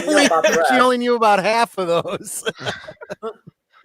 And coming soon, a new YouTube channel, Troy's Liver. Will create its own network and just be, begging for mercy. It was a night last night, and it's a good thing I wasn't on stream. Yeah, it was just one of those evenings where sometimes, you know how you get in a weird mood? Well, he was in one of those melancholy moods, so that's probably why. Yeah. And it's like nothing really, to bring it on. Just sometimes you get in a weird mood, and so now I'm drinking something boring. I'm just drinking water. So your audio sounds really good, Nanette. Is your computer all fixed and everything? This is actually still my old slow computer, but good. I'm glad I sound good. Fingers crossed for tonight. Cool. Yeah, so far so good. But I am so bringing my good laptop in to be fixed tomorrow. So yes, it is going in. So we're hoping that we get some good news tomorrow. Ooh, Tom Spiegel's talking about putting black rum and Fireball into apple cider. That actually sounds pretty good. I'm actually planning to do some fat washing. I'm going to put some butter in some rum, and fat washing. You know what I mean, right? Now I've never heard that phrase. When you said fat washing, I was like, no, like showering or something. I do that every time I wash. That's what I do. You melt and brown the butter, and then you pour it into the rum. You mix them up, and then you put it in the freezer. The fat then goes to the top, and you skim it off. And there's a great deal of butter flavor left in that rum when you're done. And that's how you make butter rum for the holiday season. Cool. Well, Sound Engraver is informing me that I have about a 3-second delay, so let me refresh. And I'll be back with you guys. That's fair. Yeah, we in StreamYards, for whatever reason, we don't hear that delay. So unless somebody from the stream lets us know that, we're kind of unaware, and we're just carrying on our conversation. I'm just glad that my audio was good. So yay. Yeah. Okay, this is funny. Brian Gilmartin said, so Troy is Frankenstein, Prof is a werewolf, Netter's a witch. What's else supposed to be? I said, scared. Exactly. That's exactly right. That's by being scared of all the monsters. How's the delay sound now? Is it any improvement? Usually just a quick refresh fixes it. So yeah, let us know, somebody in the stream. What would we cast Al and Agent Boomer as if they're for the Universal monsters? Who's the mummy and who's the creature from the Black Lagoon? I want to be the mummy. Want to be my mummy? I'd rather be the Phantom. How about the Phantom of the Opera? Of course. Oh, there you go. Yeah, there you go. Hunchback of Notre Dame. There you go. Quasimodo. Yep. Still not finding. I'm still not listening. I'm still not hearing from the chat whether the delay is fixed. Hopefully it is, because we'll go ahead and start the movie once I get that all clear. So, Miss Sound Engraver, how does a prof sound? Is he still having that delay? Yep, you're our sound person. How's our sound now? Exactly. That's why I'm asking her. I mean, it's in her name, Sound Engraver. I like the way she wrote that too. She says, "Sounds great, no delay." Cool. I like the way she wrote it originally, though. Delay. You're coming in. Very cool. Thank you, Sound Engraver. Thank you. All right. Well, shall we go ahead and get started, or anybody else have anything you need to go over first? You did say we were starting from the original Universal with the fanfare, right? Kind of sounds like we're going into a Superman. Yeah,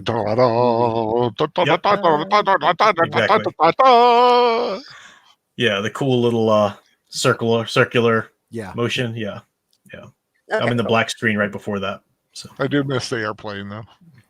True. Very true. All right. Well, then I'll do the countdown as usual. I'll say 3, 2, 1, play. And when I say the word play, that's when we hit that play button. Let me wake my PS3 remote up here. All right. 3, 2, 1, play. It's like a march. Yeah. And that is such a cool effect. I mean, it's some sort of animation. I don't know how they did that. Yeah. It's sparkly. There's an all-star cast for you. Oh, heck yeah. And they all start with B. And they all start with B, yeah. Basil Rathbone, Boris Karloff, and Bela. I got my voter thing done today. I voted in my ballot, and there's a guy down for one of the Board of Education things whose name is DeForest Rathbone. Oh wow, nice! And I'm like, I almost want to vote for him just for the name, right? Exactly. I like that this is suggested by the story of Mary Shelley. And we're well out of her book now at this point. Right. I mean, the first two you could actually say are based on Frankenstein, but this is the last ground. This was the last A film in the Frankenstein series. The rest were considered B films. Really? By the studio. This was the last one. This was their last big hurrah, the one that they really wanted. They really put a lot of thought behind. Even Wolfman, because that came out in 40. That was Frankenstein. Just a Frankenstein. Yeah, gotcha. Frankenstein films. Gotcha. So there's this our classic movie, castle. Actually, this movie introduces the character of Igor. Mm-hmm. Although it's not spelled with an I, it's spelled with a Y. And actually, Y. That's right. Yeah. Actually, Igor wasn't even in the original script. They created that role for Bela Lugosi. There he is. And he does so amazing. Yeah. And they expanded the role to give him more and more work to make sure he got more money because they were not paying him well. Oh, wow. Yeah. He originally wanted the lead role. And he didn't get it. Yes. Well, Peter Lorre was originally cast. They got sick, so they had to they went with Basil. Old Igor. I love that. And I guess spelling it with the Y is the European spelling. Perhaps. Yes.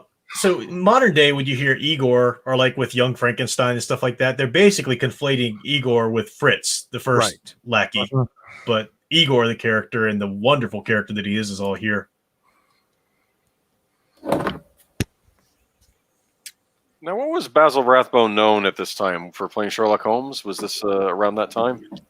Well, he was just coming off of playing Guy Gisborne in Robin Hood, I believe.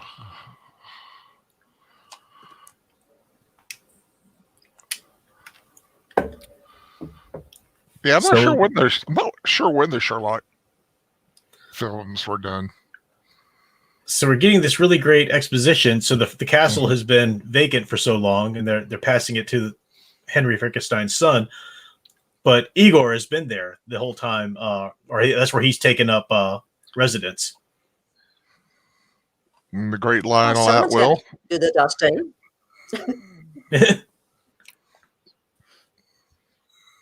And Igor, he said his broken neck. We'll find out later, he was hanged, but he survived. So his neck fused back together. It's really creepy.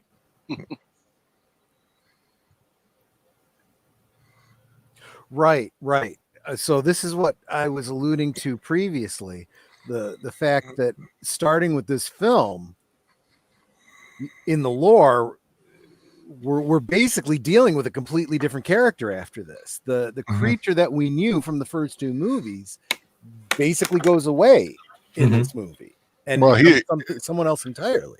Yeah, he had been injured. It's a new brain. Died and everything, Yeah. And they explain because he does not talk in this film, the creature. And no, he's back to that. Well, yeah, but he talked to the other one.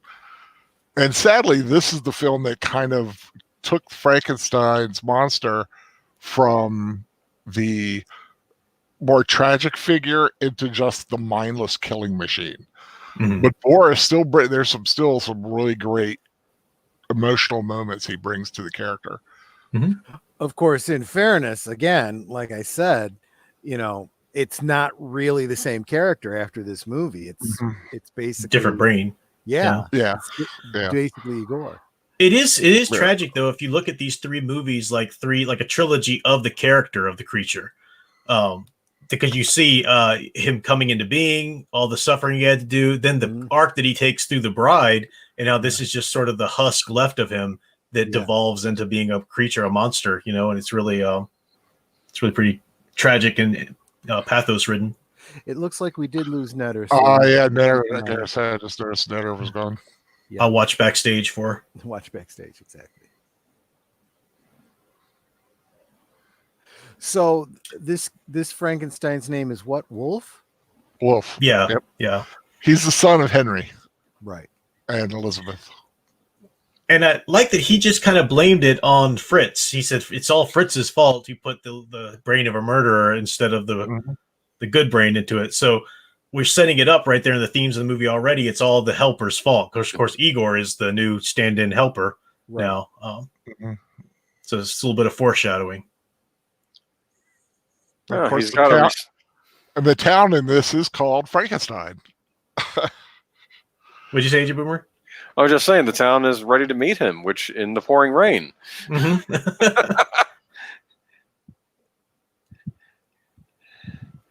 And they look like they're giving him the stink eye, so I don't know. Yeah. It's like... Whole council is there. Not to greet you.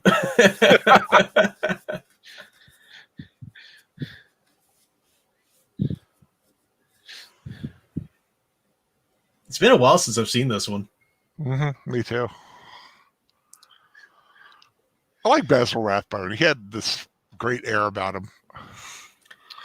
He was able to play, like later years, of course, the more arrogant, not arrogant, but the more confident gravitas of Sherlock Holmes. But here you've got him as sort of wide-eyed. He really had quite a range.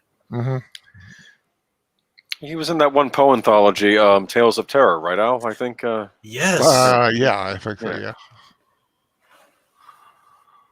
They want nothing to do with him.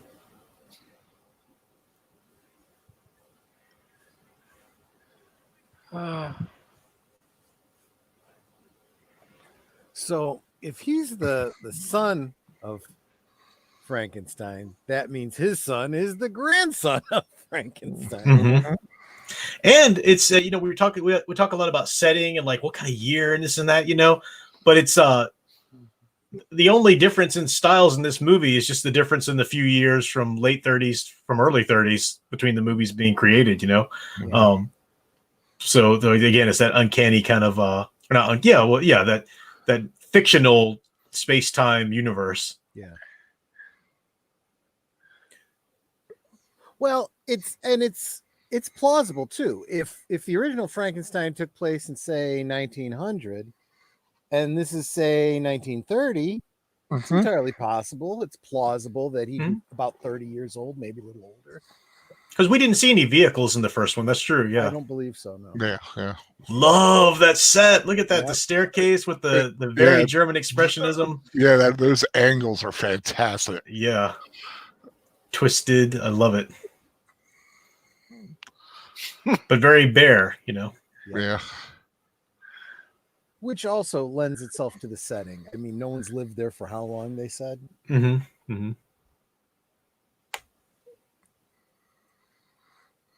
Yeah, I agree. Spidey rules. The idea is that he suffered brain damage, is why he can't speak. Yeah, I mean everything he was put through. He survived that explosion, the whole castle crumbling upon itself. So yeah, that's the idea. And he's basically held together by string and bad intentions. Basically, he's not exactly. And I love the line. It's lightning, right? Because Igor says, "Yes, the lightning. Frankenstein was your father, but the lightning was your mother." Yeah. So he gets strengthened because of that.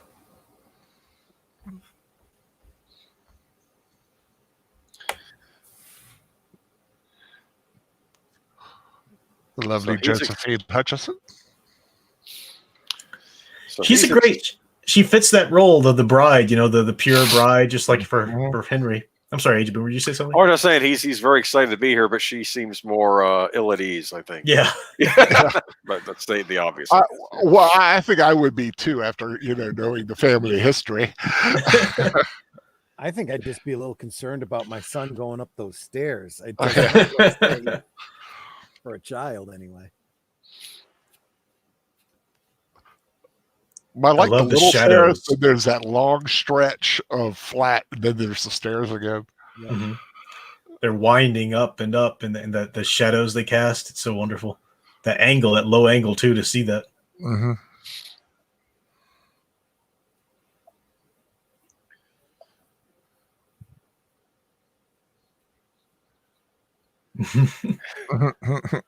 That big fireplace too. Did he just say strange, superstitious creatures? Yep. Dude, your dad created a monster that killed a bunch of them in the town. Yeah. It's not superstition. This happened. I mean, the town inspector has a wooden arm because it got ripped out when he was a kid. Yeah. I mean, they're surprisingly reserved for how they might be to him, I think. True. It's like, God, I love that. I would love that den. Yeah, that library study. That's so perfect.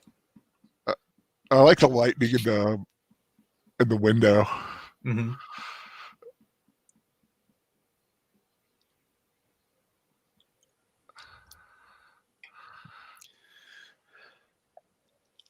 now, where did his father die? Was it back in the United States, and then he comes here? Was he over here and died, and then willed the castle to him? I don't know. I know he's buried on the property. Yeah, I think he died there. Okay. I think we were talking over the intro, but I think that's how it worked.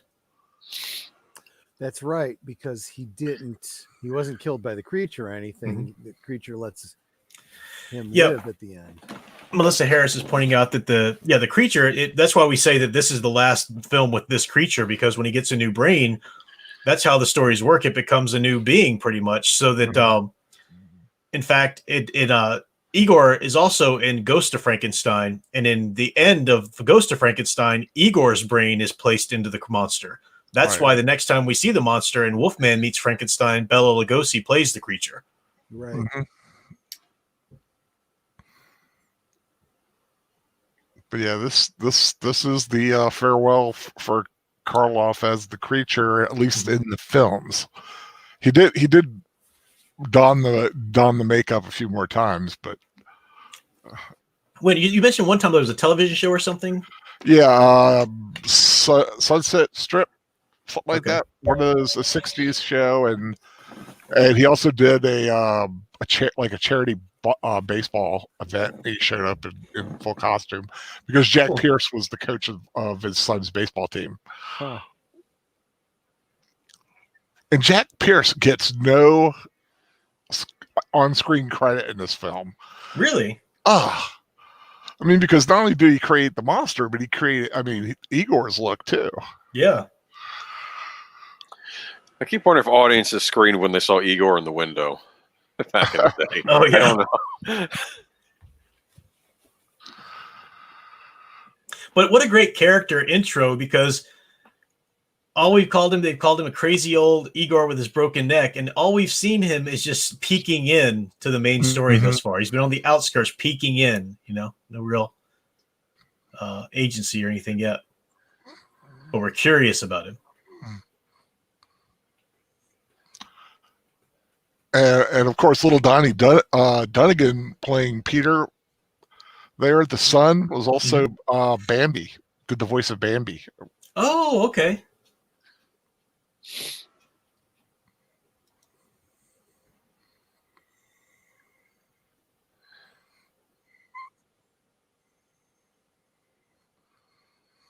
Like there steps up and steps down to go out. It's like just steps for no reason. I love that kind of madhouse look. This is a weird arrangement too, the beds. At angles to each other. Yeah, they talk about it here. Old superstition. Place the beds head to head. Place the beds head to head. Is that what they said? Yeah. If the house is filled with dread, place the beds head to head. Oh, more luggage of Frankenstein. I've never heard that superstition before. Maybe it's something, I don't know if it's just invented for the film or if it actually is an old world thing. But you think about, the couple like that, obviously they can't procreate sleeping like that, And so it's like, if, no more from this family. I think that's kind of the idea. But here we have his son showing up nonetheless. What a great set of knockers. That hallway, those shadows. Still don't see Nanette. Let me know if she yells at you that she's there, Troy. Yeah.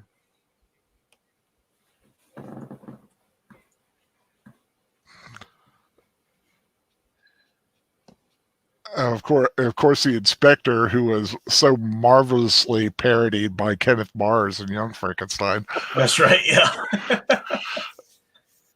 Yeah, I'm not finding anything on that phrase except in this movie. And Okay. now that I think about it, kind of makes sense because obviously that rhyme is in English, and if they're German, you wouldn't, expect it to. Yeah, the rhyme is in English. Yeah.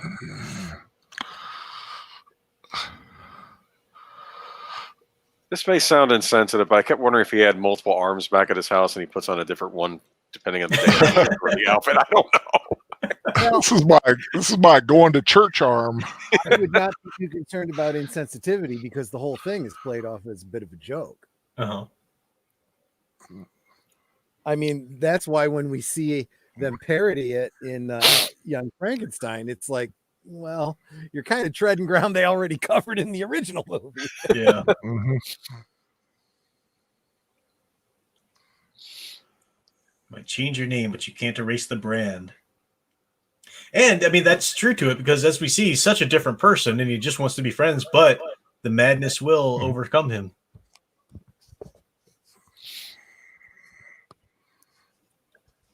I mean, like I said, if someone knows, like I said, if Bobby Hitler, was around, people would not exactly be too cordial with him. I don't think. Oh, Hitler actually had family in the U.S. that changed their name. Yep. Yeah, I mean.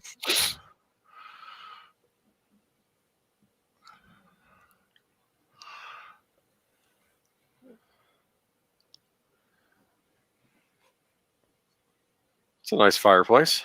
Mm-hmm. It is. I like the framing of it, jutting out like that. Spidey Rules says he wonders if one of those hands in his house is a hook. Probably not, because he's an inspector, and the only reason that people usually used hooks was if they worked on a farm and they were using it to bale hay. Mm-hmm.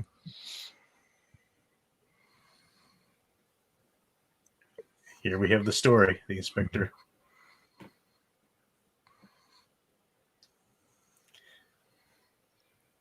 Now, it's supposed to be kind of horrific, especially once you get the story. Sure.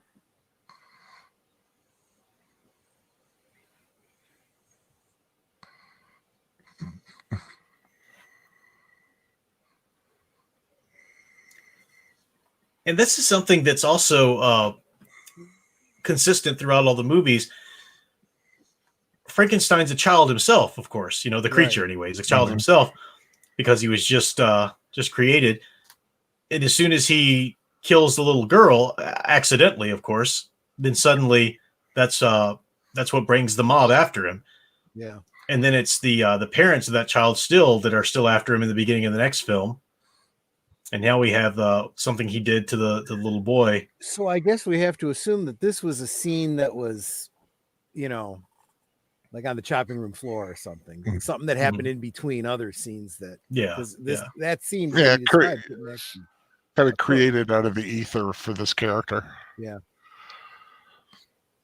Like I said, they were writing this film literally as they were filming it. Really? Yeah.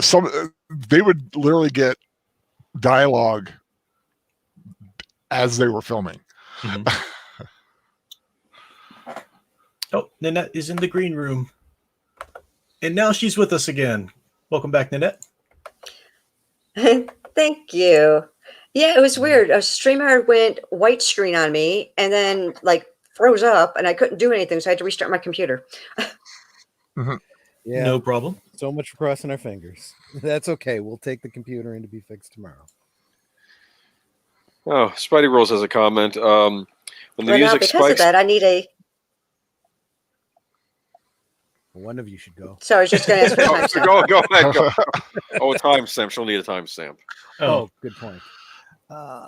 Where are we at? We're at 20 minutes, 4 seconds. 5, 6, 7. Yeah, what were you saying, Agent Boomer? I was just saying, Spidey Rules had a comment. When the music spikes after he ends his story while putting his wooden arm down, gave me chills. Mm-hmm. Yeah. Okay. Yeah, I mean, think about a little boy going through that. That's pretty horrific. Oh yeah. It does kind of lend itself to his psychology, though, right? Why does he become the hard-nosed, fearless inspector, right? He's taking on that mantle because of what happened to him, and I'm going to prevent that from happening again. I love that. Just remembering that this was the these movies were straight up horror to people who watched them in the day. Yeah. They hadn't been so desensitized to where they needed all the gore and the everything like that.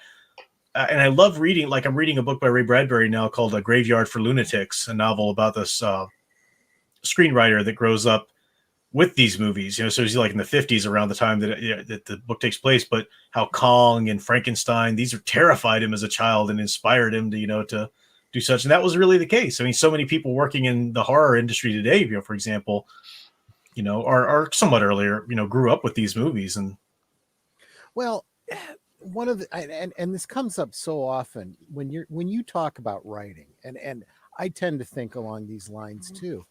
It's like modern film writers don't know how to write anymore.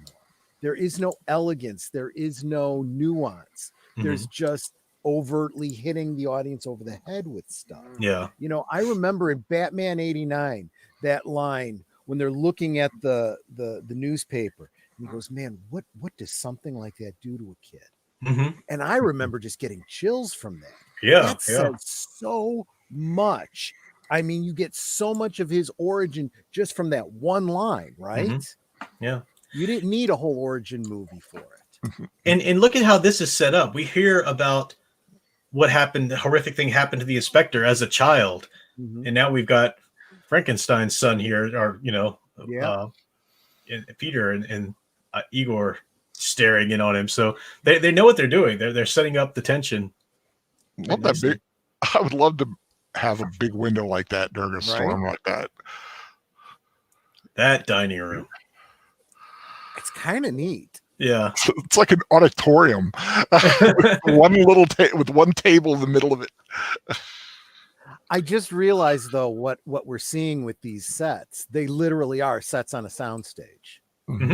I mean, and the sets are built very much like, a live play. So they probably didn't spend a great deal of money on the set pieces.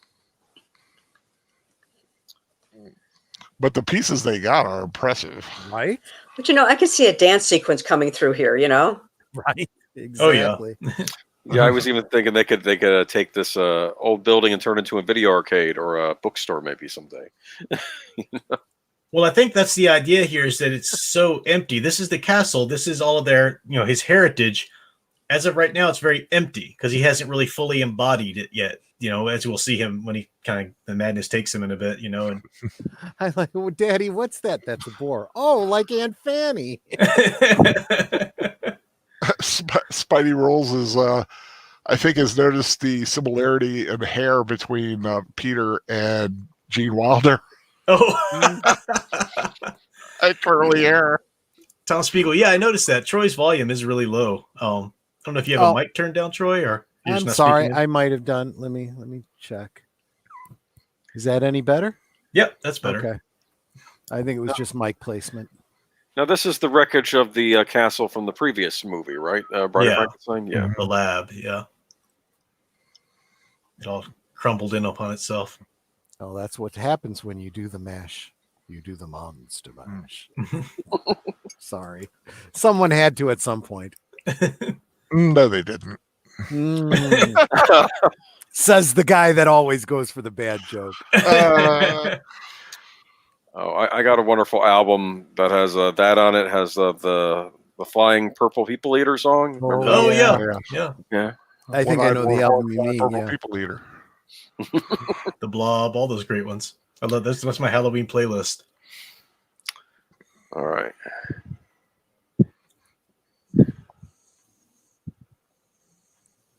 So it's wonderful. Set up a mystery. Like, what does Igor want? What is his intention? He's been watching. You can see the body down there.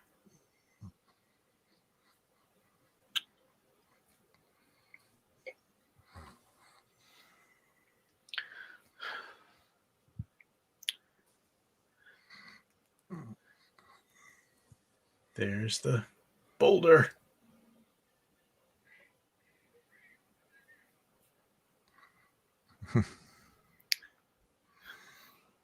Now we finally get our Igor's intro.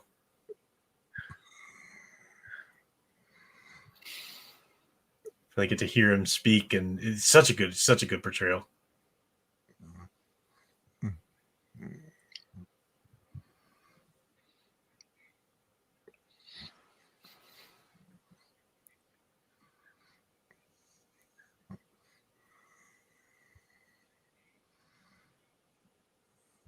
He's got the neck crick. You can see is the bone. Now, if we get his origin right, was he one of the grave robbers for the original Frankenstein? I believe so. Okay. There he goes. They hanged me once. There goes the net again. Oh. That was very, very key. He said that they said I was dead. So again, we have a situation of someone, ostensibly dying and coming back. Mm-hmm. He said, "Why did they hang you? Because I stole bodies." And he stops and goes, they said. Allegedly.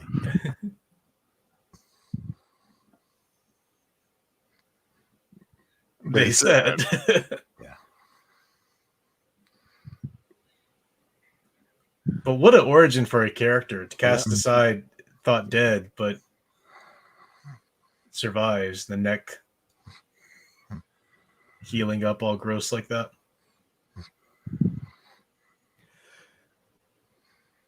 So if we do make the assumption that his grave robbing was potentially for some of the, parts that were used in the creature, we could further extrapolate that his hanging was they held him responsible, at least in part, for what the monster did. Yeah.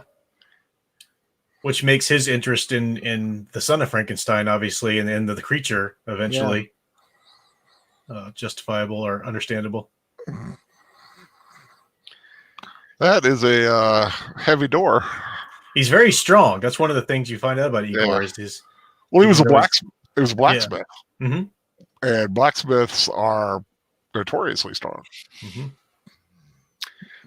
When I was a child, I used to have all the Universal monster action figures, and they never made a playset for them. And I'm thinking this would be perfect, like with the door coming out like that. Yeah.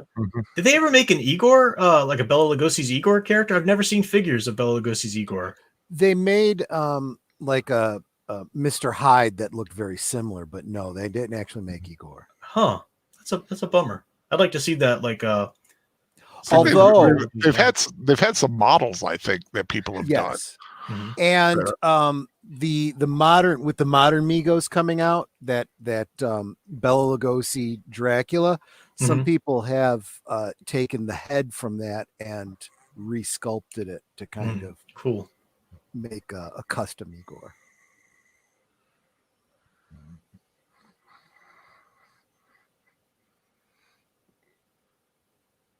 Heinrich von Frankenstein. And somebody wrote Maker of Monsters. Yeah. To face his grave. Interestingly, they said it in the plural, and it's true because he actually did make two. Yep.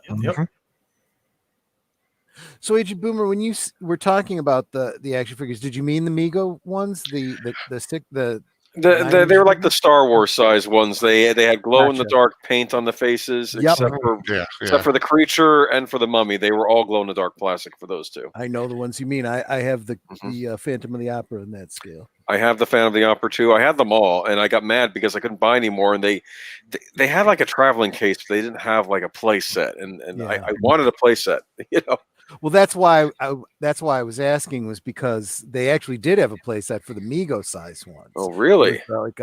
It was very similar to the Star Trek bridge set. It opened up and it was like a castle. Oh, neat. Like a plasticky type thing. What we just saw here, the reveal of the creature here, and then we had Wolf Frankenstein there said he's alive. but his alive was not a jubilant, was in terror. Mm-hmm. Yeah, and that's really great. And he's been here for a long time. He's sort of mostly dead, I guess you could say. yeah. Mostly dead.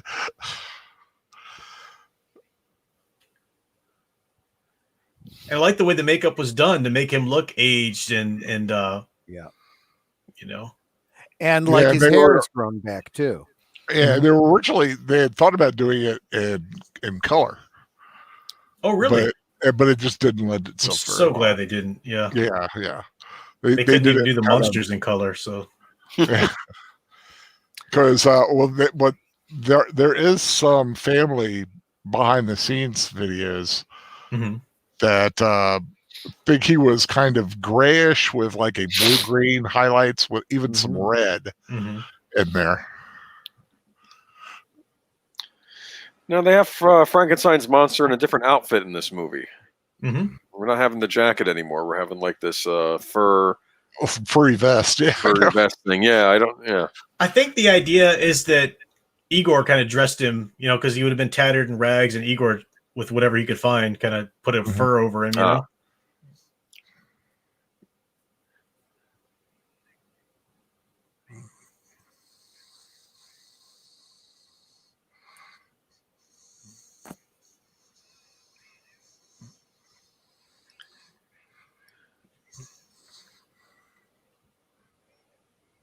That this is my brother. I like that. Because what he's drawing on is the aspect that you have a responsibility. Right. Henry had a responsibility to the creature that he never really acted on. Yeah. So make right what your father didn't. Take the responsibility for your brother.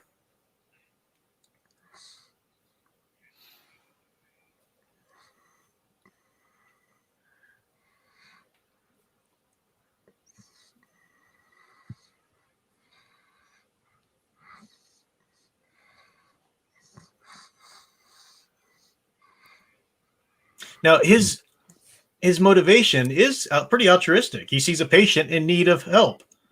He doesn't understand the creature, the monster, the terror, or anything. He's an outsider.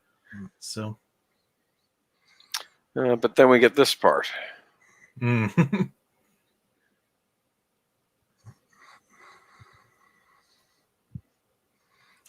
But it's also kind of a way of let me clear my father's name, Right. Right is wrong, but also there is a responsibility to, because he's been feeling it since he got here. They've been blaming my father. I don't think my father's really at fault, but I need to make right. Yeah. I love this. Maker of men. Yeah. Oh, I love this part.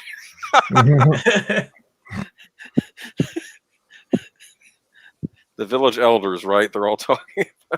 Yeah. It's like, what's he up to? Yeah. Welcome back, Netter. You know what he's up to. Yeah, apparently I have spotty internet upstairs. They know what he's up to. Yep. Bringing big boxes up there. Yeah, exactly. They're not stupid. They know what he's doing, okay? Yeah. Like father, like son. I think they have a scene like this in Young Frankenstein too, with the village talking about it. Now let's get Igor down here. Okay. Yes. First, he'll bring the monster back to life. Then he'll take him out on vaudeville. Who knows what'll happen?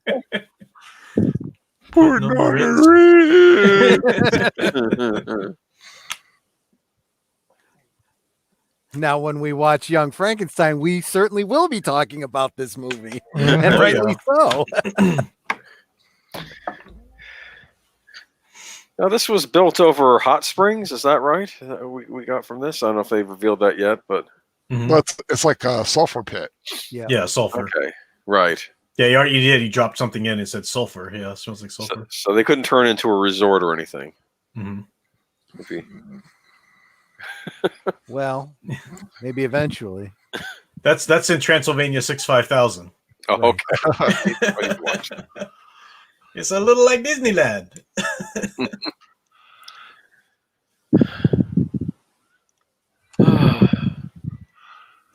Who's knocking the mic all about and breathing and stuff in it?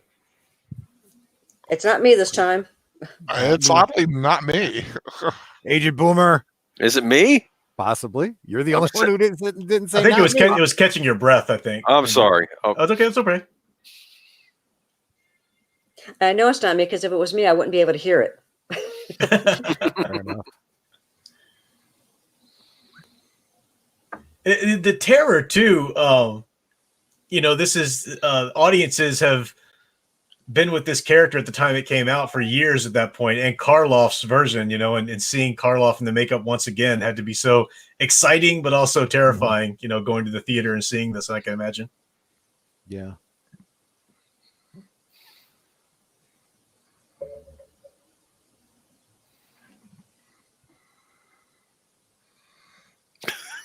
No.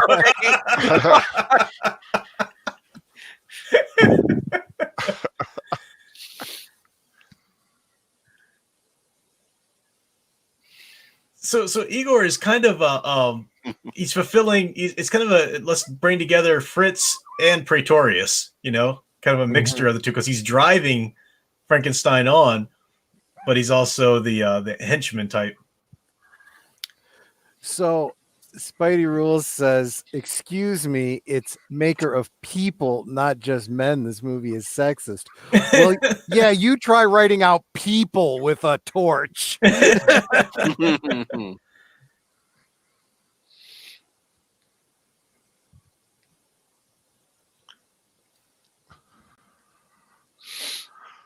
Are these guys a matching set or no? He truly does look like a doctor. I mean, he is a doctor. He's not just a scientist or whatever, but he truly looks a little bit more like a doctor rather than a mad scientist in this movie. Yeah, I always love those big mirror head things. I have one of those. Really?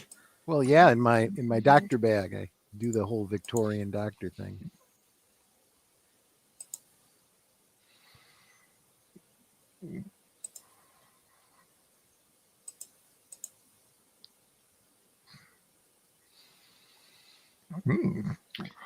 Our boy's got high blood pressure. That's hypertension. Now we're not getting the classic raise the body up for the storm in this movie. Exactly. And that's what's so cool, because like I said, he's the doctor. He's not the mad scientist. He's truly, there is a little bit of him wanting to clear his father's name, but you do get a sense of him really wanting to treat a patient rather than to make a lab rat, There's also the difference in technology. I mean, you didn't need to harness lightning. Now you could actually, yeah, you can make it, generate it. Yeah, some places actually did have, electric lights. Green Line Girl is with us now too, I believe. I think. Yeah, she's there. Yeah, welcome, Green Line Girl.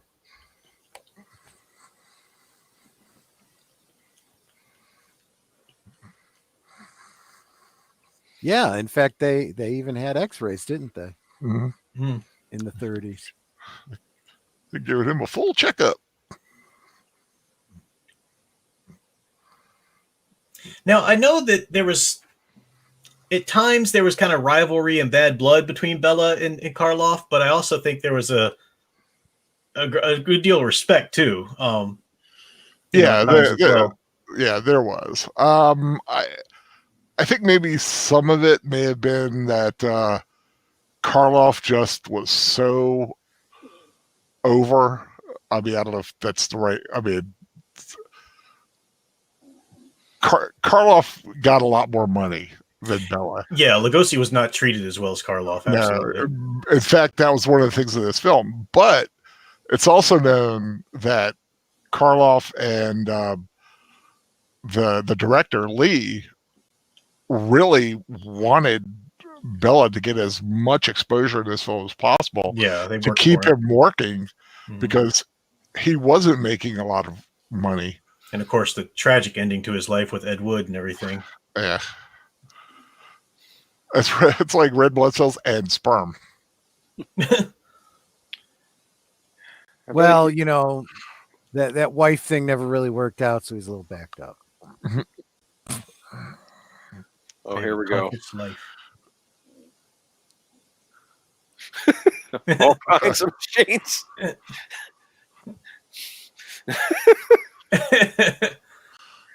Big bottles, big ones, little ones. Medicine, all kinds. All kinds. He's the doctor. I know understand his business. Oh, here we go. Body snatcher. Mm-hmm. They said.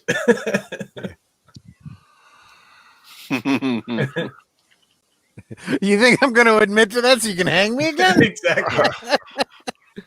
Make sure to do a better job. No, you can. No, you can no hang me again.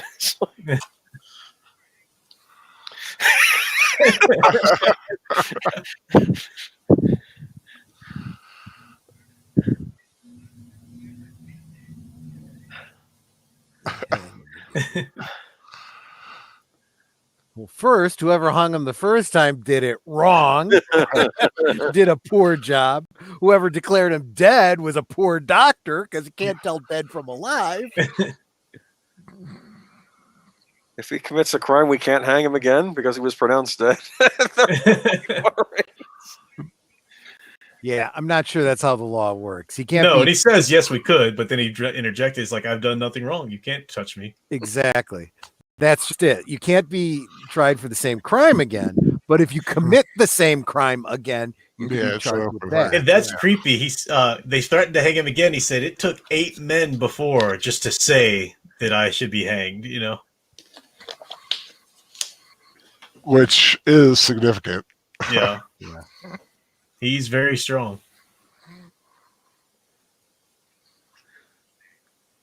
He naming them, he remembers them.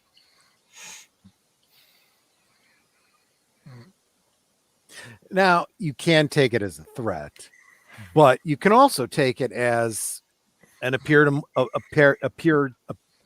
to morality. Mm-hmm. You're going to just kill me in cold blood for not doing anything wrong without a trial? And then you call him by name. It's like, you're shamed. Well, it's also an interesting juxtaposition because this film, you know, like a lot of people have been saying, which I agree, it's so underrated. Coughing in people's face. He bone stuck in my throat. Yeah. But you've got the Frankenstein monster is a monster brought back to life by Frankenstein. Right. But Igor is the monster brought back to life from the people. Yeah. They mistreated him. They botched that job. So he's kind of like the blood on their hands, just as there's the creature. He's their monster. Exactly.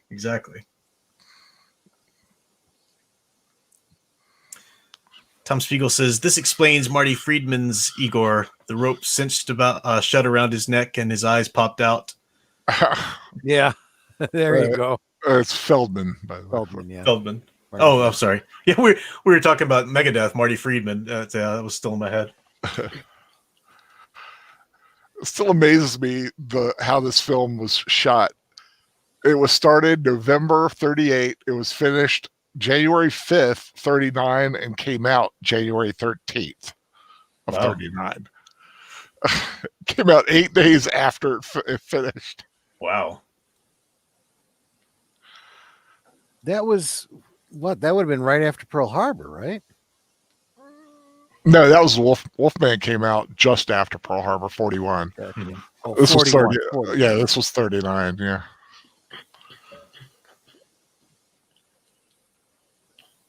That's right. We hadn't gotten into the war yet. And we'll be revisiting Lugosi and Wolfman too next week. Yep. The one thing I never understood is why Frankenstein has a fuzzy shirt. Yeah, we were talking about that. You can imagine that Igor had to have dressed him maybe with sheepskin or something like that. But it's funny, sheepskin, he's like this sacrificial lamb, you know? Yeah. Yeah, I've always tried to find an explanation for it. The primary theory is that they did it because the original plan to do it in color to give it a big shock of color. Mm-hmm. But it does work with that sheepskin theme, you know? Yeah. Because he's the scapegoat, right? You know, because with Igor's presence, he does implicate the people as well. So it's not just the monstrosity of Frankenstein, the doctor, you know, it's this is the evils that we perpetrate on nature and on ourselves, So here you have again, you have the Jacob's ladder, which they always have in these movies because they just want to show the sparks, the Tesla coils and whatnot. But again, this is the modern generation of the electricity. We don't have to go to the lightning. Mm-hmm. He literally has a dynamo running over there. Mm-hmm.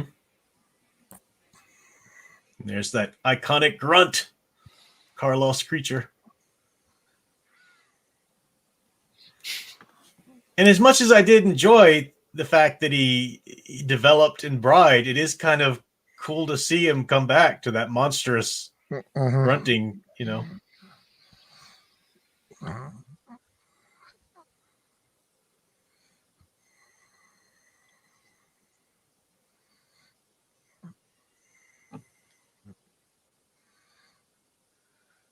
But Igor feels that affinity toward him because of that. They both died and came back from the dead. They're both treated as monsters by the people. He's a kindred spirit. Yeah, exactly. Unfortunately, there's just no way I'm going to be able to wait. I'm going to slip away for a second. I'll be back. Okay.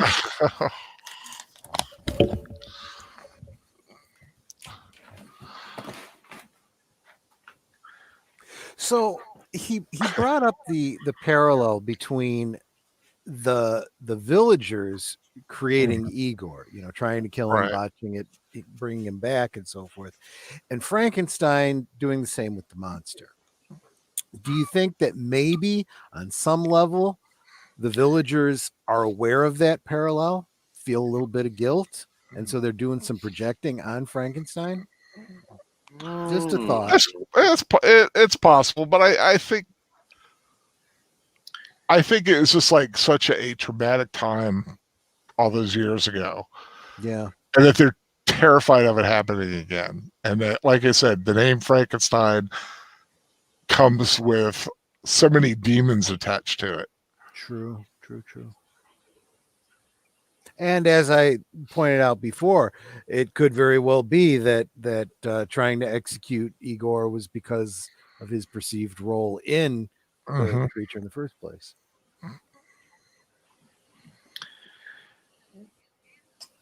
Now, when did this movie come out? 1939, January. Okay, so this is still Depression era, right? Just starting to come out. Come out of it. Yeah. Yeah. Right. The war is going on, but we're not in it yet. We're still a couple of years from getting in it. Troy, can I have a timestamp? I think I'm real close to where you guys are at, but I think I'm just a little bit off. I'm looking at 43 minutes, 40 seconds, 41, 42, 43. Thank you. Mm-hmm. And then an hour and 39, this was one of the longer Universal monster films. Yeah, I was surprised at the length. It's not like an 80-minute thing. They went up to a full hour, 40 minutes. Yeah, it's a long one comparatively. I wonder if the more popular these movies got, the more they would actually extend the length. I wonder. I think the convention was somewhat shorter films, which I think also says something about the writing that you expect. You have to economize your storytelling. You've got to be more elegant with what you convey in dialogue. Plus, monster films were great double feature. So you don't want like this huge, long, extended film and another one, and it's like 3.5 hours later. I'm sorry, Tom Spiegel pointed out I was absolutely wrong. I read that wrong. It's actually we're at 49, 46, 47, 48, 49, 49. Yeah, I'm sorry. 49, 49. Yeah, I misread the 8 as a 3. It's playing trombone here. Let me know when you're at 50-23. Okay. Maybe we'll be there in 20 seconds.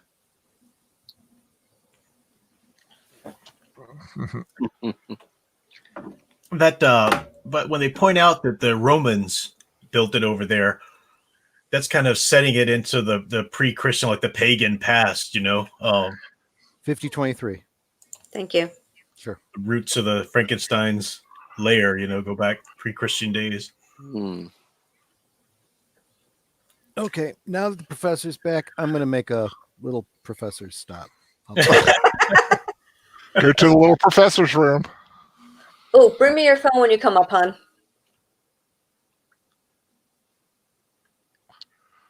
This one isn't mine. Well, whose is it? And he's saying he's a soldier. Are you a general? So this whole thing makes me feel awkward. This whole it's like, but look how gracious Frankenstein's being. Mm-hmm. He's even more. He's an inspector. That's really, really merciful.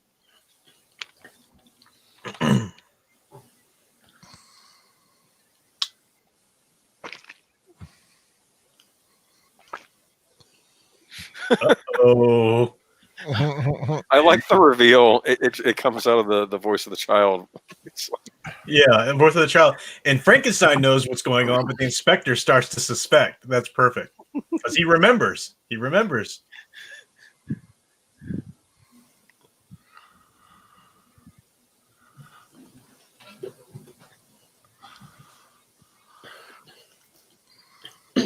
Only one that I ever heard of.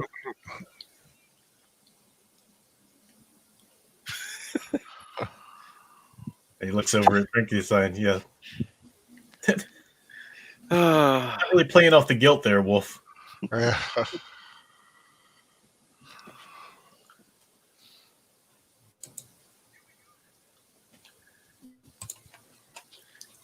What's funny is when the inspector was sitting, the candles right behind his head made it look like he had antlers.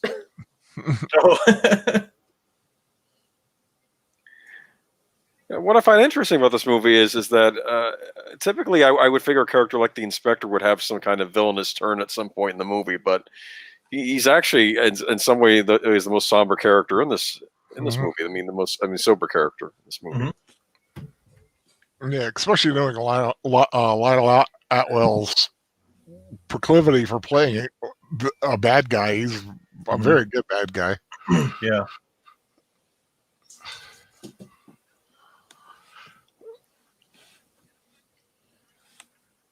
The giant.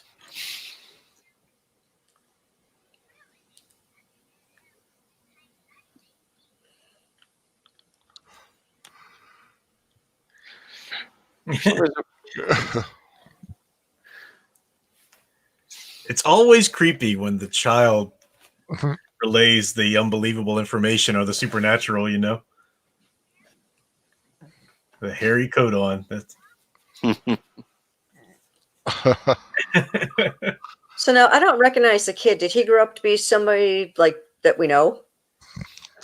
Well, he did the voice of Bambi a couple years after this. I don't think he really did much beyond that. As far as he's mostly known for this and doing Bambi. Okay. He was a Marine Corps drill instructor. His voice sounds familiar. Like maybe I've heard it from more than just Bambi. Like some other Disney things too, possibly like John from Peter Pan or something. I don't know for sure, but sounds like just Michael. That's all I said. Okay. All kids at that age sound the same. Yeah, true. Although he did work with Basil Rathbone in Tower of London as well. Oh, cool.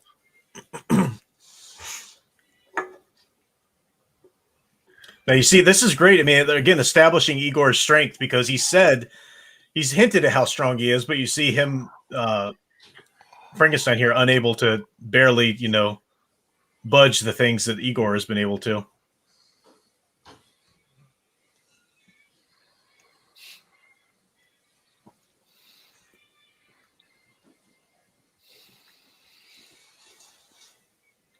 Like that shot.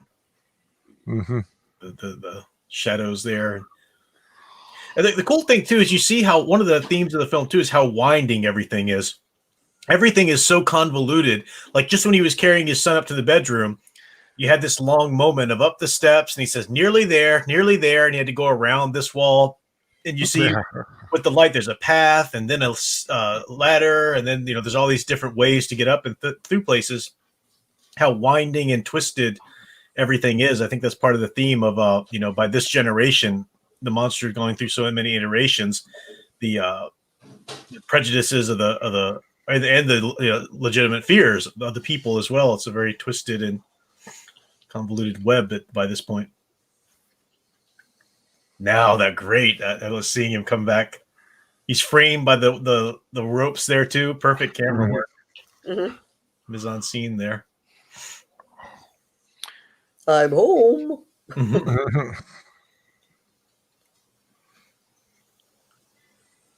That hand.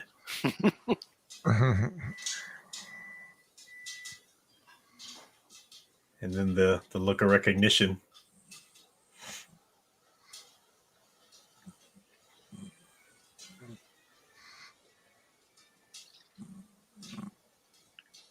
Because he's seeing it. This is his son. He's going to see the family likeness.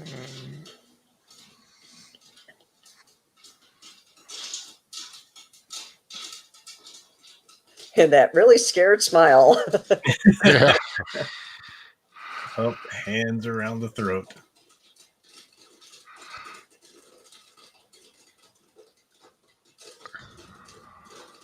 If you hear a popping noise from my microphone, Troy's making popcorn. I was wondering what that was. Did he make enough for all of us?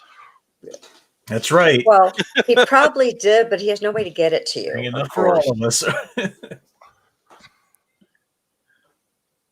Oh, you don't like his face? No. But you get the sense of the brain damage at this point, just trying to figure things out that, Mm-hmm. Well, you can tell by his hands, too. He's just not, doesn't have the physical dexterity. Yeah. Not that he had much before, but. There's a kind of in that sense, there's sort of a double meaning in the title. Son of Frankenstein, Wolf Frankenstein is the son of Henry Frankenstein. But they're also reestablishing this filial relationship between the monster and the Frankensteins, the doctor. In a way, the creature himself is the son of Frankenstein. This movie really delves into that aspect of it, as Igor points out. I like the way the monster is like moving his hands. Like, why? Why would you do this? Mm-hmm. Yeah. What'd you do to me here?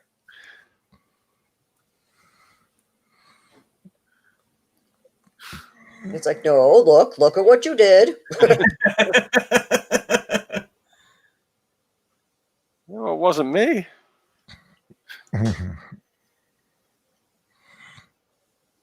Yeah, it really is a good performance that Karloff puts in here. This is, I think, some of the moments of pathos you were talking about, Al. Yeah, that was all. I mean, that was the beauty of Karloff's performances. Yeah. I just can't stand the look of himself. Because you think about it, this was the last thing that the monster experienced before dying there was with the bride, seeing himself through the terror in the bride's eyes, and realizing that there was no family for him, there was no acceptance for him, was enough to make him bring the whole castle down upon himself. So now that he's called back to life, this is the first thing he thinks about again.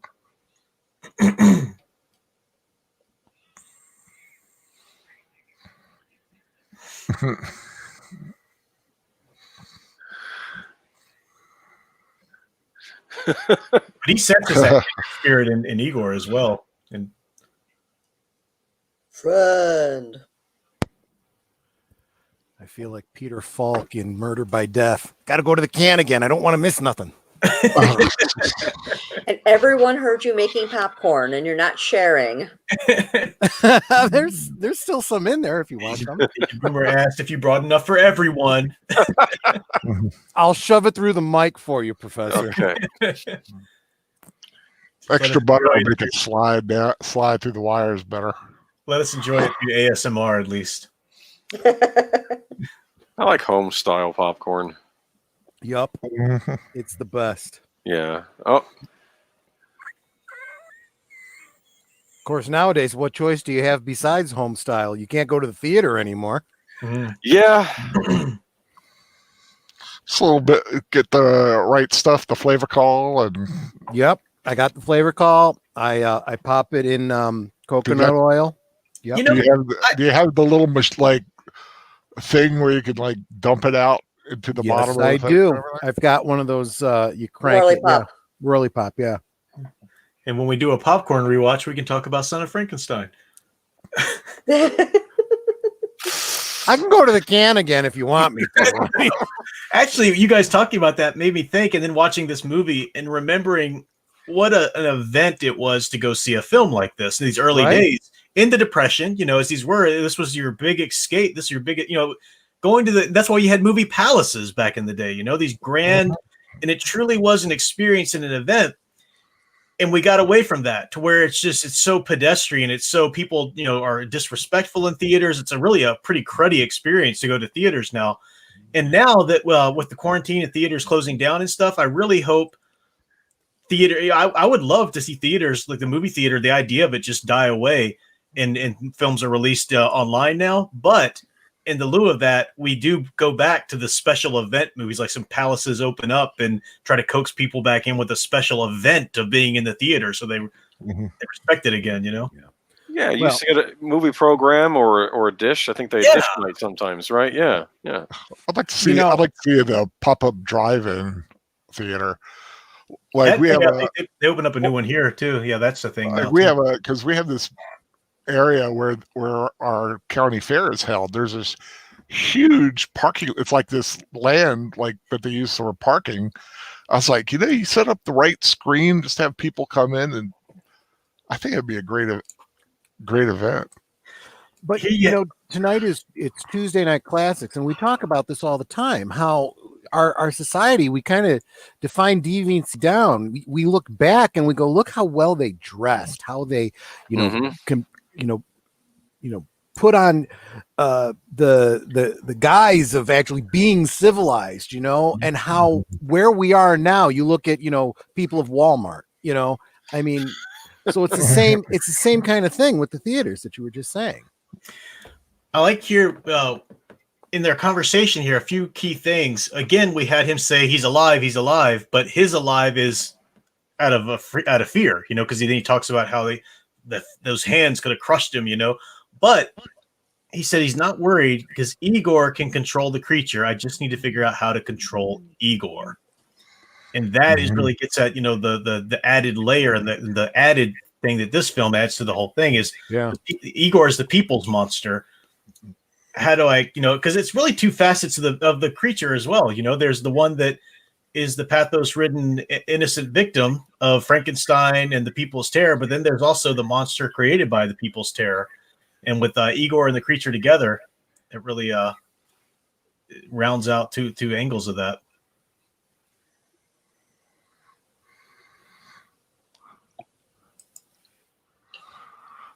So he's trying to get him out of there, escape.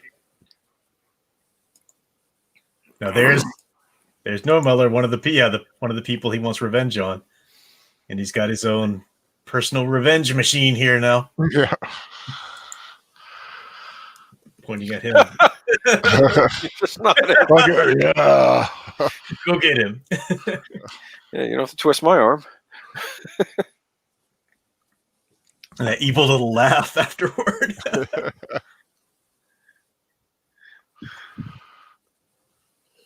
I feel like he's been in that Normuller or whatever his name is.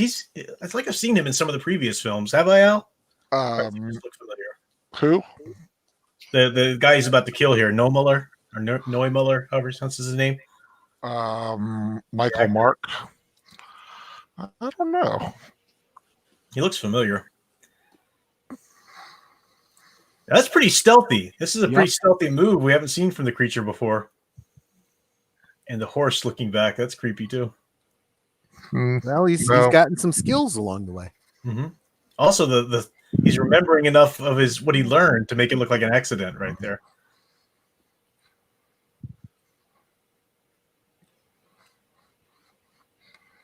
Nah, he was in one of the Mummy movies, but as a very small part. But okay. Ghost of Frankenstein as a counselor, so I guess he got resurrected. I saw him somewhere. Now it's Igor playing the music. It's almost like the Snake Charmer, Oh yeah. But that sound he's playing too is really creepy. That's like part of the score.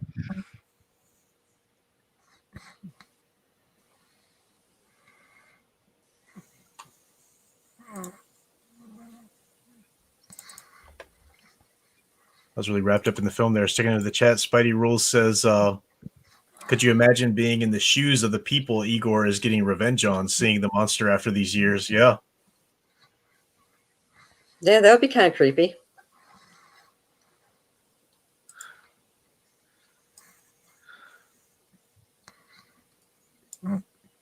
I'm not distracted. There's not a monster that I've unleashed.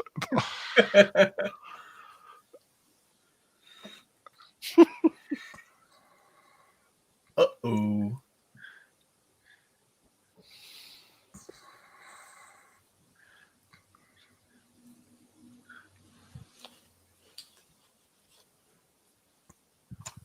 Inspector's not having any of it. He senses something. That little thin pencil mustache he's got. That is a pain in the butt to try to... I've tried to shave my mustache down a little bit from the nose or something like that, and that is painful and hard to maintain. You've got to have a makeup person or whatever, or be an actor to really get that. Like the Iron Man mustache and goatee kind of thing. I tried to do that once. Nope, that's way too hard.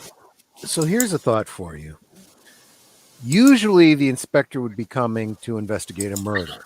Mm-hmm. Here he's investigating bringing a creature back to life. To life, yeah. The exact opposite. Mm-hmm. But now he hears about the death. Do you think there are laws in the books in the town now about bringing dead bodies back to life now?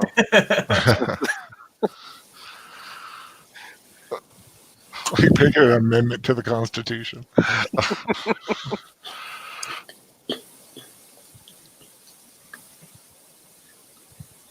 You'd have to be very careful how you word that. Otherwise, every time someone has a baby, you're going to have a problem. That's right. That's right.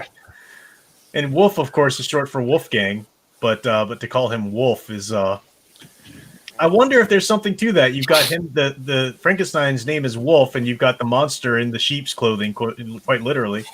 I'm just trying to figure out what they're doing with that.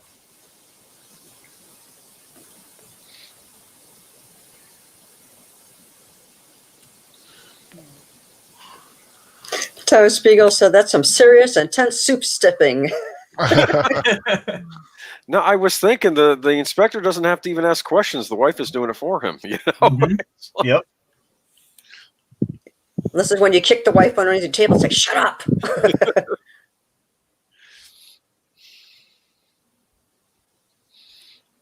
I just want it noted that Nanette is the one who was advocating the wife beating and not the husband. Just so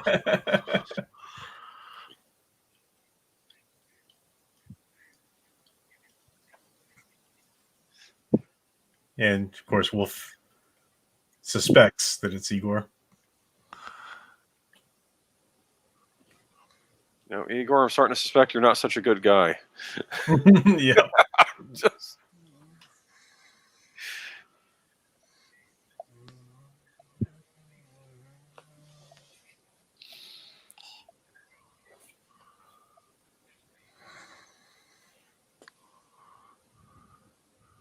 Yeah, Spidey Rule says the film is full of tension.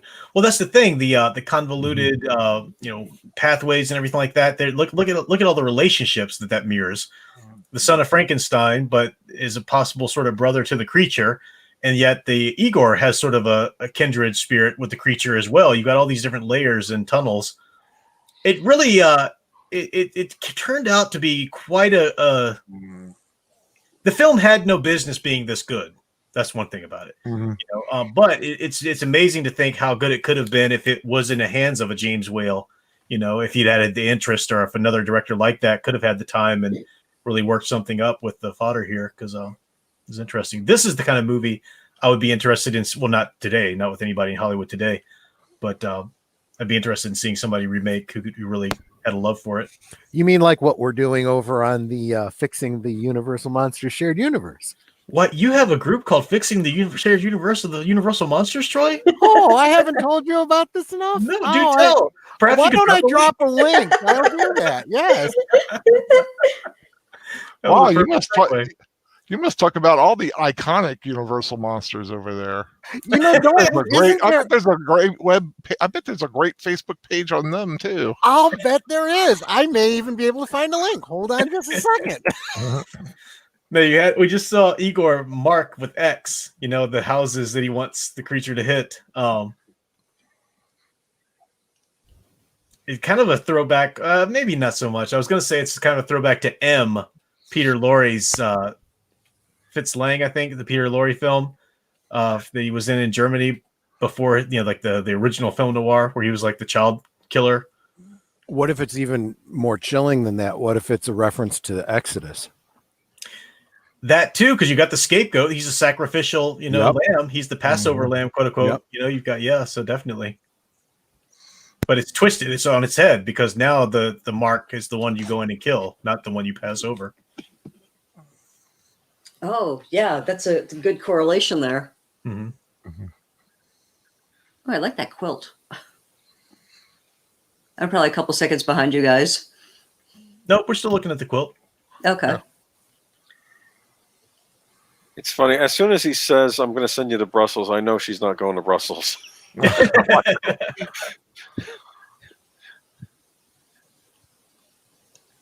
I mean, who wants to go there? All they got are what? Sprouts? I don't like those.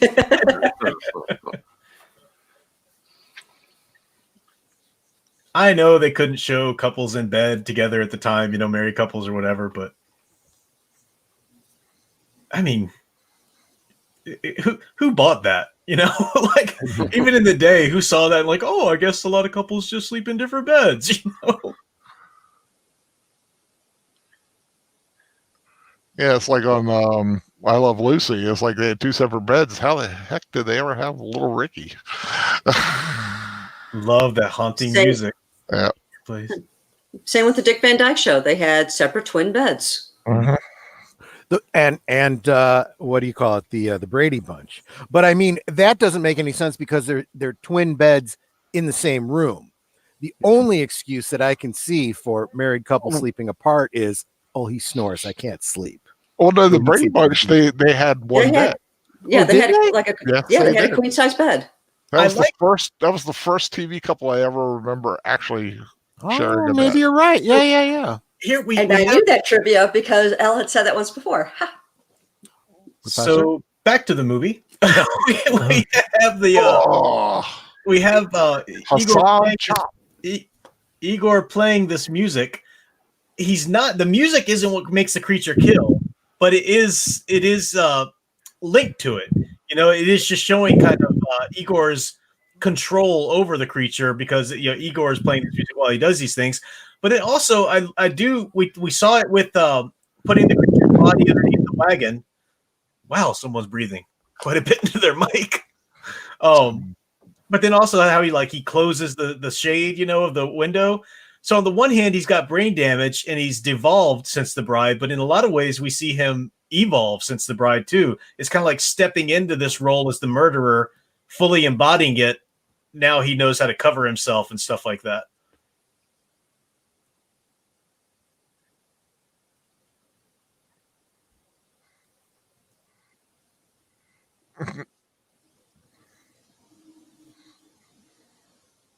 Swiss Army arm. Mm-hmm.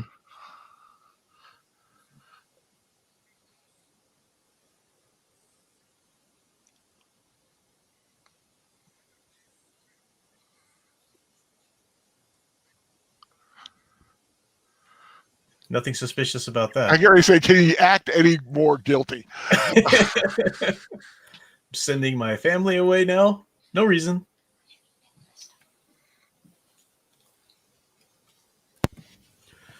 So Leia Plus Size asks, do you think Universal was the MCU of its time with these monster films? Now, of course, these are monsters. They're not heroes. So there is that difference. But this idea that they shared a universe as you get into the meets the and versus the, Yeah, that wasn't very common back then. No. So it might be kind of at least a precursor, sure. It definitely was, definitely. And they kind of stumbled upon it too. Like they didn't even mean to do it, but. And I love Igor's smile. Just he sees the mobs, and he still continues to play. Mm-hmm. But you're talking about, the combined universe. It really wasn't until Frankenstein meets the Wolfman, that they really started to pair them up. Or then, of course, House of Dracula, House of Frankenstein, where they threw everything in there. And Abbott and Costello, of course. Yeah, which was the ultimate parody of it.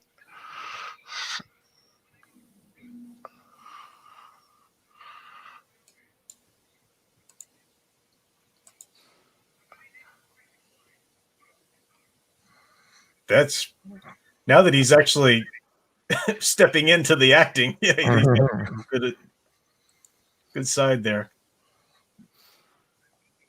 It's pacing back and forth. Mm-hmm.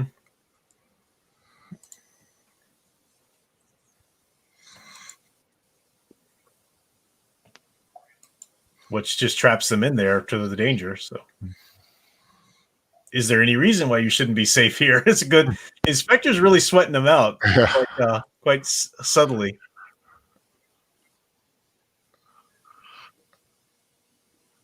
But of course, the argument is, well, I've done nothing wrong. Why should I be, confined to my, I'm basically imprisoned here.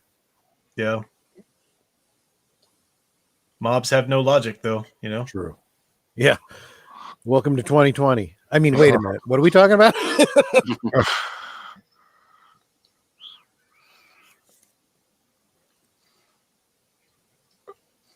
I like how he just no, you don't understand. I am in control here.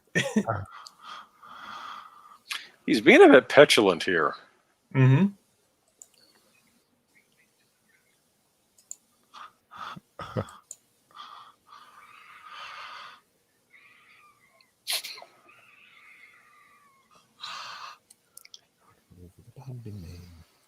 And the villainy of Igor here too is revealed not just in killing, but the fact that you find out now that his whole reason for bringing the creature back was to exact his revenge. Mm-hmm. So all of the he's maybe he just cares and whatever. Like no, he had this down. This was his plan.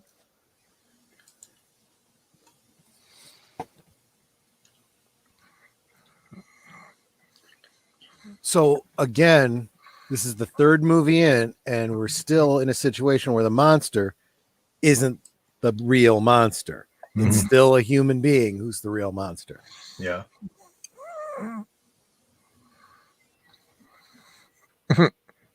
Over there. Leave me alone. I'm playing. I got elephants and tigers to kill. Oh, the watch. There we go. Evidence. But it's interesting that, again, with all the different relationships we talked about between Igor and the creature and Frankenstein and the creature, but now Peter, the son of Wolf here, what kind of camaraderie between him and the monster exists, because the monster, you can imagine recognizing another victim of Frankenstein, Yeah.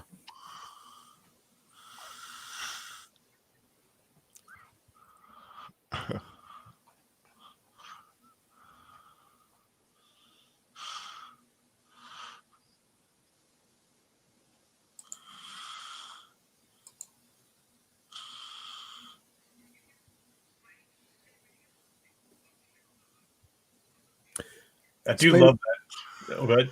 Spidey Rules makes a great point that despite the fact that Wolf is, towers over the inspector is definitely the more intimidating. Oh, yes. Guess he could pull his own arm off and club somebody with it.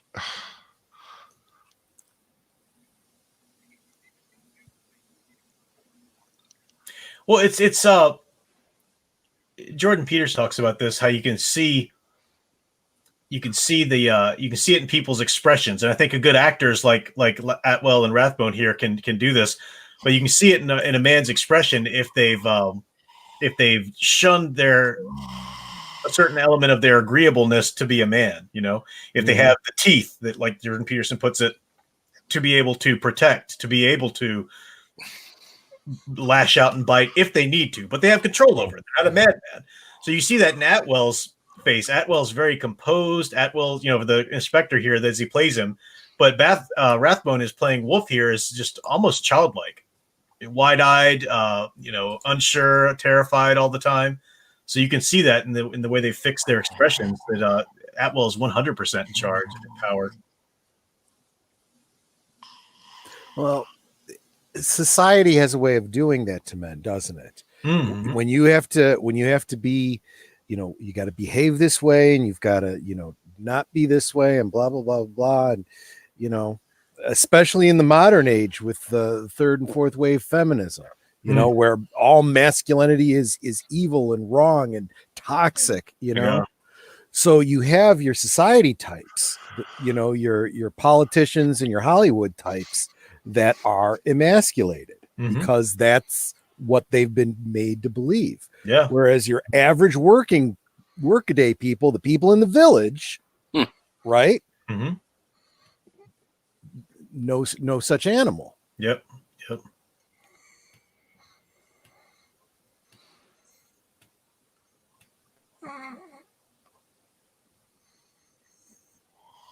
It's now happening upon him, just as the giant would happen upon his son.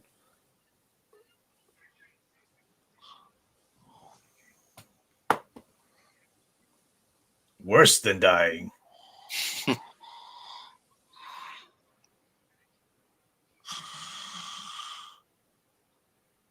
No, I love that. You finally get Igor just finally break the facade. 8 men dead. Those teeth. So gross and so evil.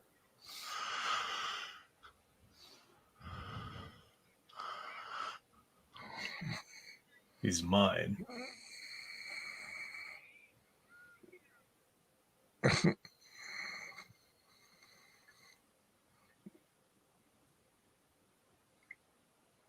If they need any proof, there's the illustration. Such a good movie. I just don't know why people just don't know about it, I mean, people, when we mentioned it earlier, people were like, what? There's another one? I mean, you only hear of Frankenstein and Bride of, but this one deserves its place.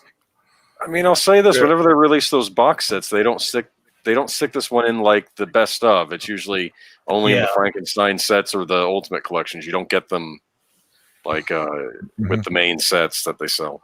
Good point. Yeah, I mean, they, like I said, the monster thing had kind of dipped a little bit. This film revived it a little. Oh, really? Oh, at the time, okay. Yeah, at the time, and then so once the war, the Wolfman did well and things like that. But then in the mid, in that in between time when they started to throw Frankenstein meets the Wolfman. Yeah. Do you think we would have had Wolfman if we hadn't had Son of Frankenstein revive the genre, or do we not really know that? Might have. Okay. Did you notice he just threw 2 bullseyes without even looking? No. The first 2 that he threw were perfect bullseyes. Wow. I like the addition of the little darts board. This great Gothic castle, like this place for adults, and Wolf has put up a childish game on the wall,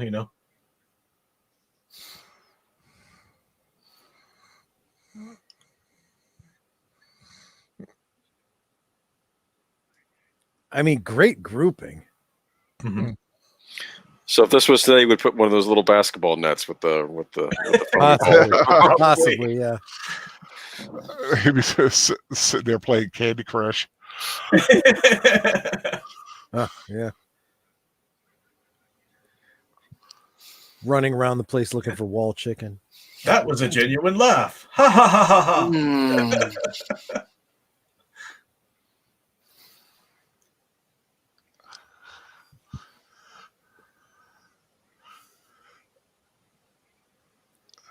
He doesn't know the evidence that he's covered.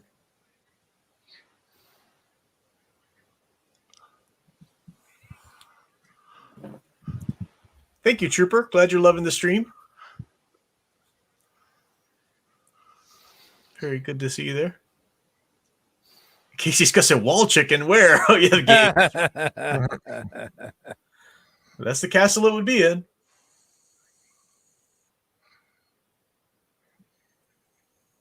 Yeah, spidery rules. I was thinking that too, looking at Igor's teeth there.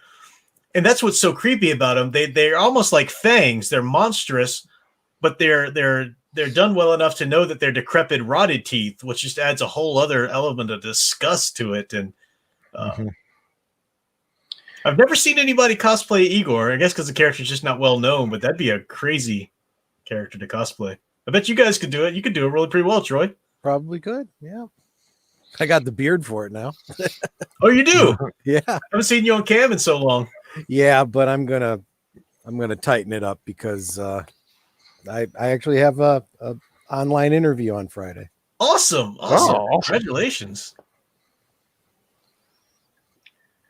You were mentioning his disgusting teeth earlier, though, especially when you get spat upon with that mouth, too. That's probably pretty gross. Rotted mouth, spat upon from it. I gotta say, I'm sure Igor as a whole smells awesome. I know spit, I cough.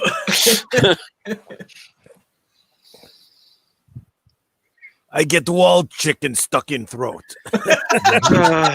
It's not wall chicken, it's a pork chop. I get wall pork chops. Never mind. Wall chicken it is now from now on. Doesn't matter if it's chicken or pork chop, it's still in the darn wall. I had the instruction manuals that came with my game. I wasn't some when these new kids just playing it. I got them when they came out back. Never mind. I'm just shaking my head like an old timer. Just ignore me. Okay. I'm gonna get it. I'm gonna make a T-shirt and sell it on the channel. Wall chicken. I'm sure there's a wall chicken T-shirt out there somewhere. There probably is. I'll make one devoted to the Profs channel. Netter and I were, by the way, Netter's, I don't know if she's backstage again or not. Okay, Netter and I were talking. We need we need merch. Merch, yeah. We do need merch. We need wall chicken. We need different sayings that we have. Yeah. Mm-hmm. It's very easy to do it with I forget which company that YouTube works it from, but you can just put it down to the channel. I'll work on that. Teespring? Is it Teespring or is it another site that they work it through? But it's one of them. It's Teespring. Teespring. Okay, cool. Welcome back. Yeah, apparently I got really crummy internet up here because it keeps saying internet connection is spotty, and then it kicks me out. So if it happens to kick me out again, I'll just stay out so you don't have to keep looking for me. Okay. Oh, it's no trouble at all. Just come on back in. No trouble. Okay. Don't want to be a bother. No, you're not a bother at all. All I have to do is click a button. No big deal at all. But Igor down. Mm-hmm. At least we think. Yeah, we know he comes back in the sequel. Yeah, I guess as far as this film is concerned, yes, he's dead. He's down to dead. Though. Yeah. All the hidden passages. So cool. Love to have a house with hidden passages. Would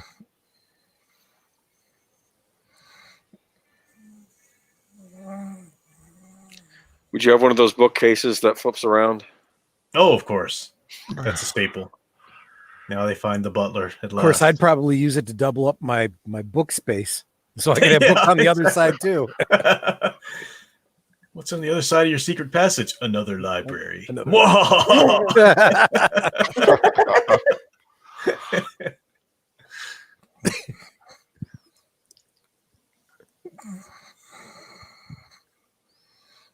Another very emotional moment. Yep. Here his big brother is dead.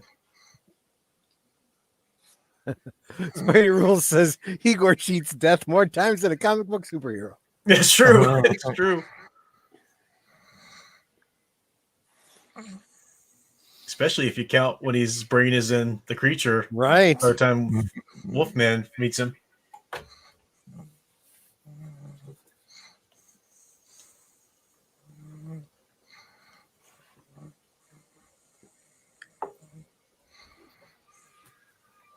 He sees the blood on his hands. And that's this, yeah. And they have used that scream and other things. Oh, really? Yeah, they love that scream that he did. It's a good scream. Yeah.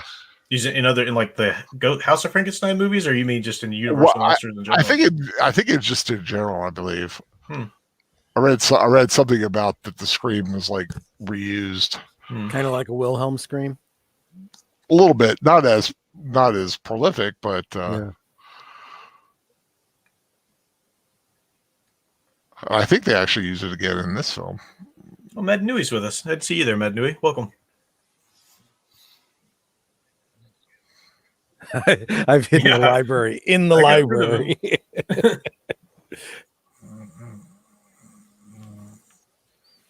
Can't compliment you.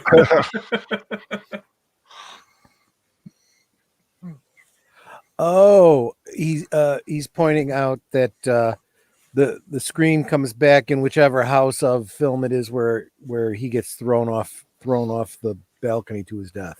Oh, okay.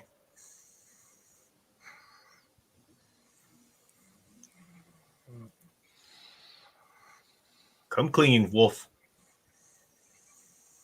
Look at this grin.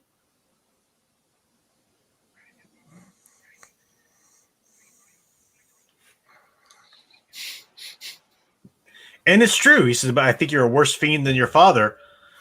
I mean, Henry had a bout of madness, you can kind of see. But Wolf kind of consciously stepped into it. Yeah. And is consciously hiding it and everything. Whereas Henry had a bout of madness and then tried to make good and tried to, he didn't take the responsibility he should have. But he worked with the village, the town to try to get rid of him. Yeah. And it's even worse still because he's a doctor. Mm-hmm. Yeah. Who took a Hippocratic oath. Yep.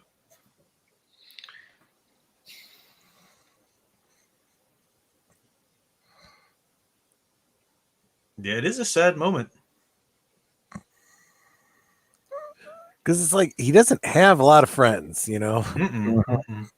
It's like losing the blind hermit all over again. Right.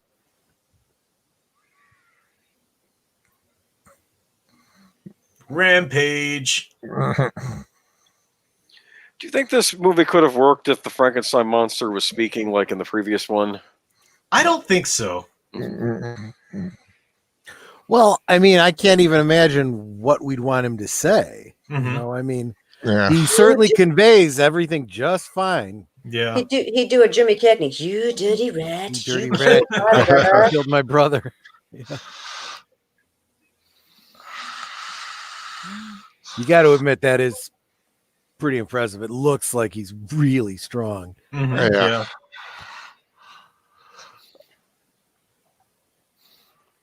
Moment of understanding. Book. Yeah. Yep. That's the ultimate revenge you could take. What else can I throw in here? He took away Igor from him, so it's pretty diabolical.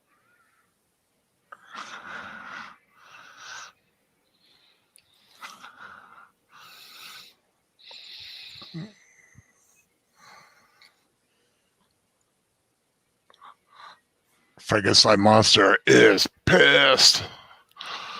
That music's pretty good too. Really whipping you up into a frenzy.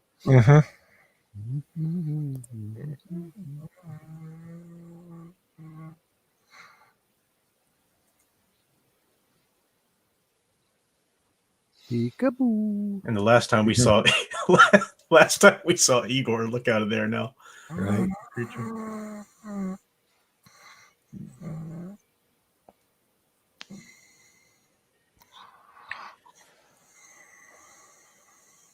Now, they don't deal with it, but how funny would it be if the monster comes through a secret door and then can't find his way back again because it's closed and he can't figure out where the secret door is? But he's cunning, this is a cunning one. But that door closing, that is terrifying because you know what's happening on the other side. Jack. Goodbye. Didn't even get to kill her. Yep, just fainted away.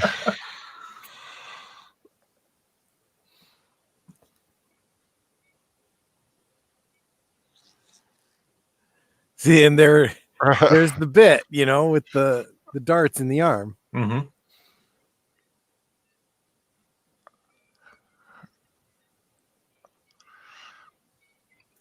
And this is kind of hearkening back to it's if you think about these three movies as a 3-film arc for the creature, the monster. Now when he first killed the little girl, threw her in the river, he didn't mean to kill her, Mhm. Now he's luring a boy away with the intent to, exact some sort of revenge. What does it say that the children in both movies weren't afraid of him? But the adults always scream. I think they sense another childlike spirit. Yeah, exactly.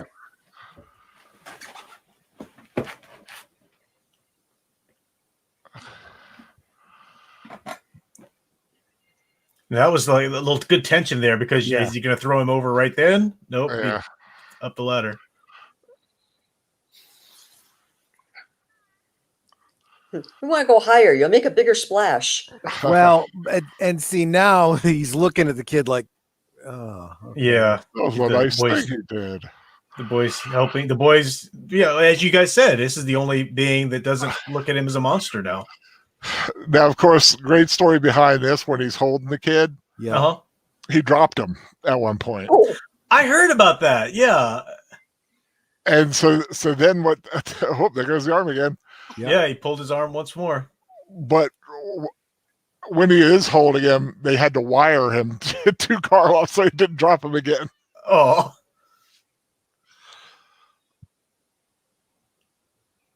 There's a scream again.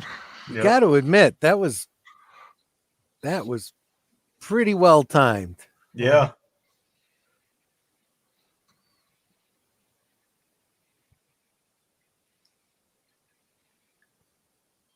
he didn't do the Tarzan yell. Yeah, right.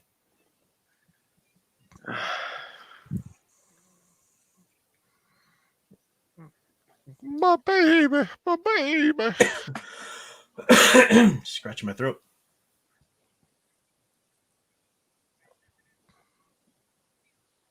So bequeathing it all to the people. Of course, they're going to tear it all down. Now leaves and they cheer as he leaves. Get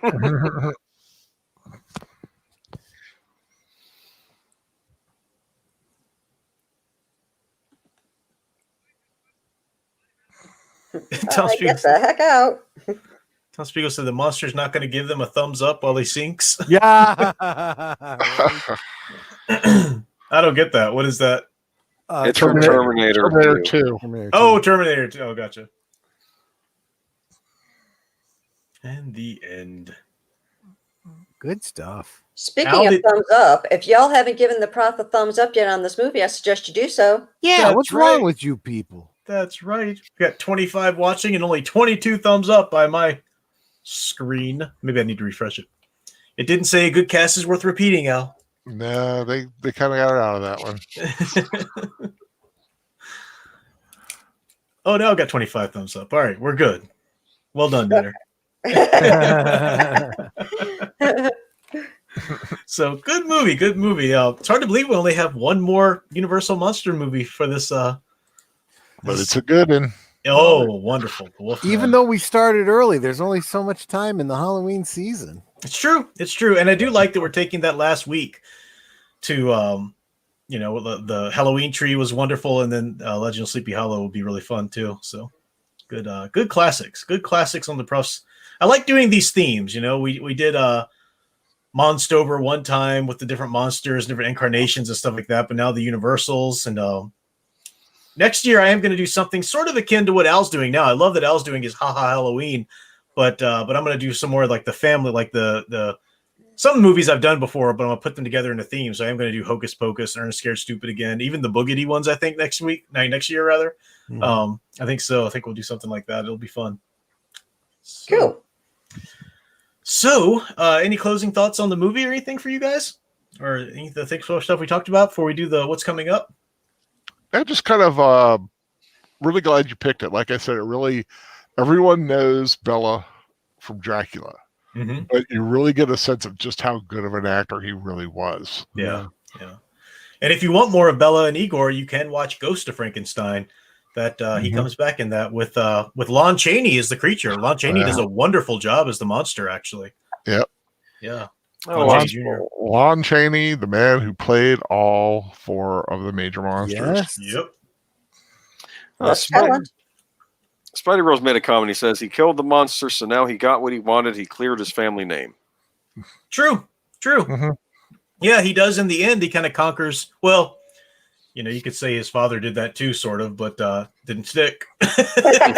Now stay dead. Yeah, stay dead this time. Nope, that's not going to happen. Not dead yet. Just very badly burned. Again. All right, so that's go ahead, Al. I said clearing the name until the next time. Exactly. So this has been our Tuesday night classic. Tomorrow, of course, you have your pick. You can do soundtracks with Birdman, who's not here. I haven't seen Daniel Heron here, or did I just miss him? But I don't know what movie he's doing. Did either of you guys know what movie he's doing tomorrow? I'm going to be on with him. We're going to be doing Psycho soundtrack. Oh, that's right. That's right. Cool. Yeah. Excellent. Bernard Herrmann's wonderful, iconic Psycho soundtrack with AJ Boomer and Daniel Heron tomorrow on Soundtracks of Birdman. And, of course, at the same time, I just want to say I hope you guys had better luck than I had with Birdman last week. Yeah. Some technical difficulties over there, too.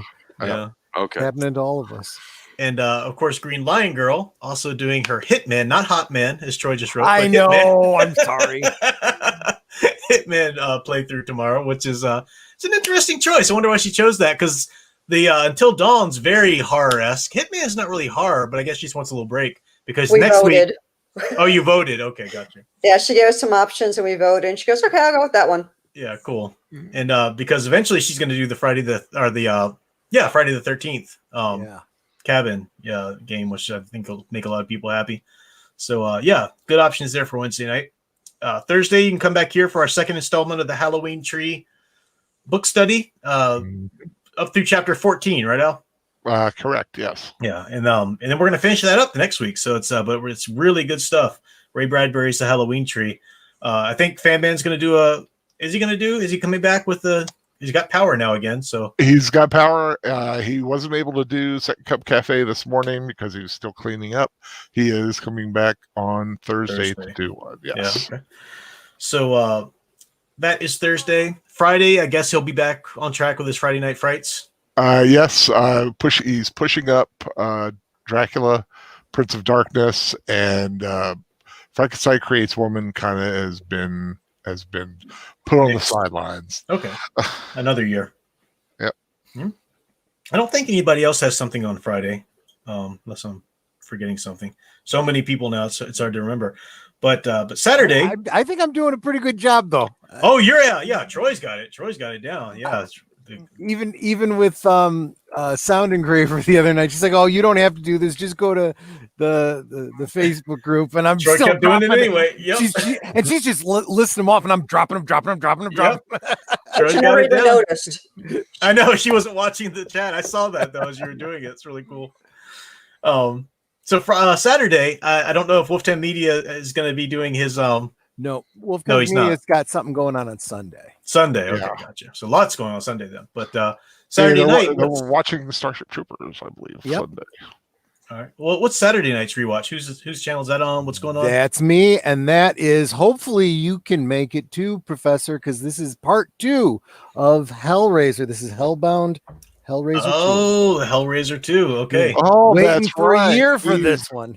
This is the one he's agreed to watch. Maybe. Professor? I wasn't necessarily holding him to it. I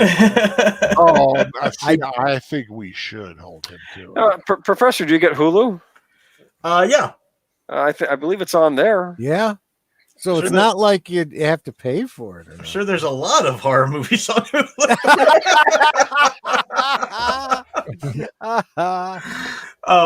But correct me if I'm wrong. That's the only thing going on Saturday, then, right? Yeah, that is the only thing we got going on Saturday. All right.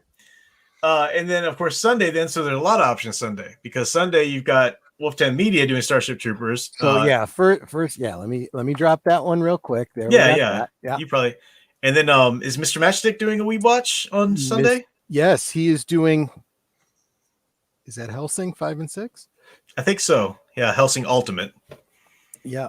I have I've watched the old Helsing before they did the Ultimate, and I loved it. I know they had to finish it out because they ran it. They bypassed the manga, so they had to kind of write it, and continue it on their own. But I thought it was really good the way they ended it. But I never watched the Ultimate. The Ultimate's not available in dubs, and I refuse to do the subtitle thing. I'm sorry. Call me a Philistine if you want, but if I'm watching a movie, I don't like to have to read the dialogue because I can't see all the other cool stuff going on. I mean, I'll do it if it's a foreign film. So, Professor, from what I've been hearing, because I don't know anything about this weeby type stuff, but from what Aged Boomer's been saying, there is like some serious division in the whole anime community over dubs. Versus... Well, I think it's pretty well accepted that subtitles are you're an idiot if you like subtitles. Right? You get better at reading subtitles the more you read them. I'm just saying, it's almost like they're not there after a while. Anyway, I get what do I know? I can do it for live action. No, it's just I'm not making any kind of value judgment on it. It's just my own experience and if it's an anime, I'm with you, Professor. You go to a film to watch it, not read it. We're hurting poor Age of Boomer's soul here. No, what was I saying? The Troy I think I don't know. I've seen foreign films that were both dubbed or had I mean, Il Postino. I love Il Postino. I was thinking Emmanuel, but okay. What were you gonna say, Age of Boomer? Nobody gets that reference. I'm just saying.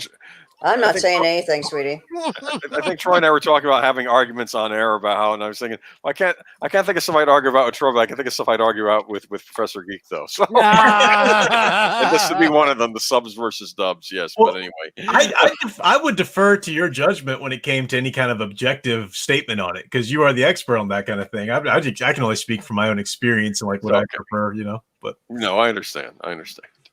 But the other, that brings us to, mentioning you and Troy talking about it. That's the third option on Sunday night, the study hall on Age of Boomer's channel. Yep. Any topics in mind for that yet? Or are you still working on it? Jeez. It's still early in the week, but I'm already seeing some Marvel Universe stuff. Yes. Yeah. Did you see that one? They're definitely becoming the MCU. No doubt about it. I'm sorry, what? What did you just say, Troy? I said it's definitely going to become the MCU now. MCU. MCU. Yeah. No, that's not what I was thinking. I heard stuff about major restructuring going on over, I think, at Marvel. Yep, that's true too. I'm wondering if it's going to be in the comics division. Also, another rumor, but this strikes me as a rumor, but that apparently Tobey Maguire and Andrew Garfield have signed on for Spider-Man 3. I don't know if that's true, but it's a rumor floating out there now. Yeah. They might be doing a Spider-Verse thing. To me, that just broadcasts what they're planning, and I don't like it. Mm-hmm. Yeah. And all that can be discussed on Sunday during study hall. That's true. Well, he asked. So no, it's good. It's good to get a little preview. There. That's good. But there's many days between now and then, so there's a lot of news that we could be covering. Mm-hmm. Mm-hmm. And Monday, of course, we'll be back with Monday Night Muse with Sound Engraver. I don't think she said anything about a possible topic for Monday yet, so we'll wait to hear from her what she decides at that point. But Monday she'll be back for another live stream there, and then Tuesday we come back here with the final Universal Monsters installment for this Halloween season, which is the Wolfman. Even a man whose pure at heart and says his prayers by night shall become a wolf when the wolfbane blooms and the autumn moon is bright. Yes, very true. Good stuff. Good stuff. So that'll be a lot of fun. I think we got everything there. Thanks, Troy, for dropping all those links. And of course, if you forget it all, you can find it at the Professor Geek Facebook page. So lots of good stuff there. You can see Wolf 10 Media going all furry crazy. I just don't get it. I don't get it. Well, see, I don't know that much more than you do about the whole furry thing, but yeah, it's not all just, fetishy type stuff. I mean, there's some people that just like to cartoonize, Sure. It's like I've been posting those live action, things, taking cartoons and making them look realistic. Mm-hmm. Some people like to take realistic stuff and make them more cartoon. So, I mean, look at what Disney used to do with like Robin Hood or whatever, Mm-hmm. So, or Zootopia more recently, right? Yeah, or like Zootopia, exactly. Do not go down that rabbit hole of Google searches. My nieces were they liked Zootopia, and I was printing out pictures for them for like this craft thing or whatever, and I was looking up Zootopia image searches, and wow, that dark, horrible, twisted, funky side of furrytism is just creepy and is make no. There's no apologies for that. That's weird. But lots. Yeah, you always have to be careful of Rule 34. Yeah, Rule 34, exactly. Yep.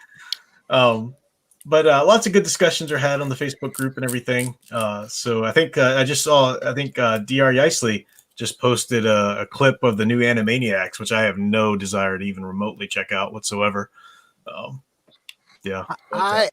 I don't know. I mean, because people have talked about the animation, and I'm looking at it going, I don't even see huge differences. We're not talking the difference between Thundercats and Thundercats Roar here. Yeah. We're talking about, Jerry Ordway versus John Byrne, I think. Yeah.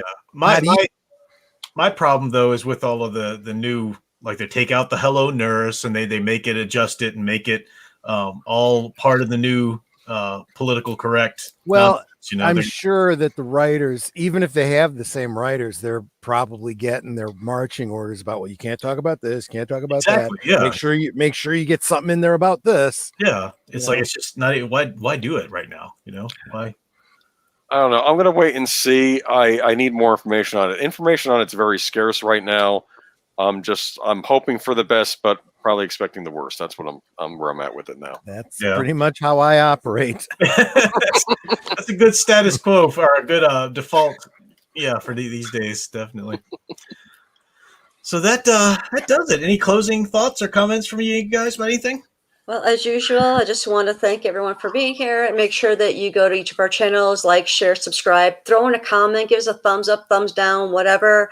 It does help the algorithms, and it's very much appreciated. So thank you guys. Actually, that's what I want to say too. A lot of these comments going by, and even with 4 of us in the stream, we miss stuff. So if you said something in the stream that you thought was a really, good comment that you want to have us drop it down below tomorrow, and keep the conversation going. It doesn't have to stop when he, checks out. Definitely. And speaking of supporting people's channels and everything, I mean, it's so wonderful to see some people in the chat, like you, Age of Boomer, somebody who's been in the chat for a while and finally decided to go ahead and start your own channel. And that's great to see. And Sound Engraver, our very own Sound Engraver, is up to 966 subscribers. Wow. If she can if she crosses that 1,000 subscribers threshold, she can finally monetize. So that's what we'd like to help all of us who, start channels up and help each other out with. So if you haven't subscribed yet to Sound Engraver, throw her a subscribe and share the channel with others, who might do the same, because this is what we want to help each other get to. So guys, think about that. When you become monetized on YouTube, you know what that means? You can get like crisps and a soda. You're rich. You could do super chats. Exactly. Well, yeah, the super chats is where the real money is. Exactly. You can buy dinner with that. Sound Engraver did pop in to say thanks for that. So if you have a topic for Monday Night Sound Engraver, let us know that too. But if not, it's understandable you might not have a topic for that yet. But we were wondering. So Yeah, it's if you drop the super chats are one thing, but no, the videos, if you can hit a viral video that really gets some traction, that's when you could make maybe like 100 if you really stick with it and build your channel up. You can maybe make like 100 a month or something like that. But if you get all clickbaity, sure. Well, or if you just hit upon a topic that's hot at that moment. Yeah, that's true. So that's true. But yeah, clickbaity will definitely do it for you too. So, yeah. All right. So she says no topic determined yet. All right. Whatever it'll be, I know it'll be inspirational. Exactly, as it always is. So let's and go ahead. I was going to say, if you do have a Facebook channel and you want to know what your stats are, there's actually a YouTube channel. Page. Well, there's for YouTube. There's a thing called Social Blade. So go to socialblade.com and you can see all of your stats. Yeah, I've heard of that. Yeah, I've been there once or twice. Yeah, very true. I discovered it by accident. I'm like, oh, cool. Oh, Matchstick is correcting us. When his rewatch is JoJo's Bizarre, not Helsing this time. So okay, yeah. So I do my best. I ask people to tell me, and then I get a list of what they're going to be, and I got to try and match them up. And so it's like I'm doing my best here, guys. Doing my best here. Oh nope, doing wonderful. So, all right, well that's the show tonight.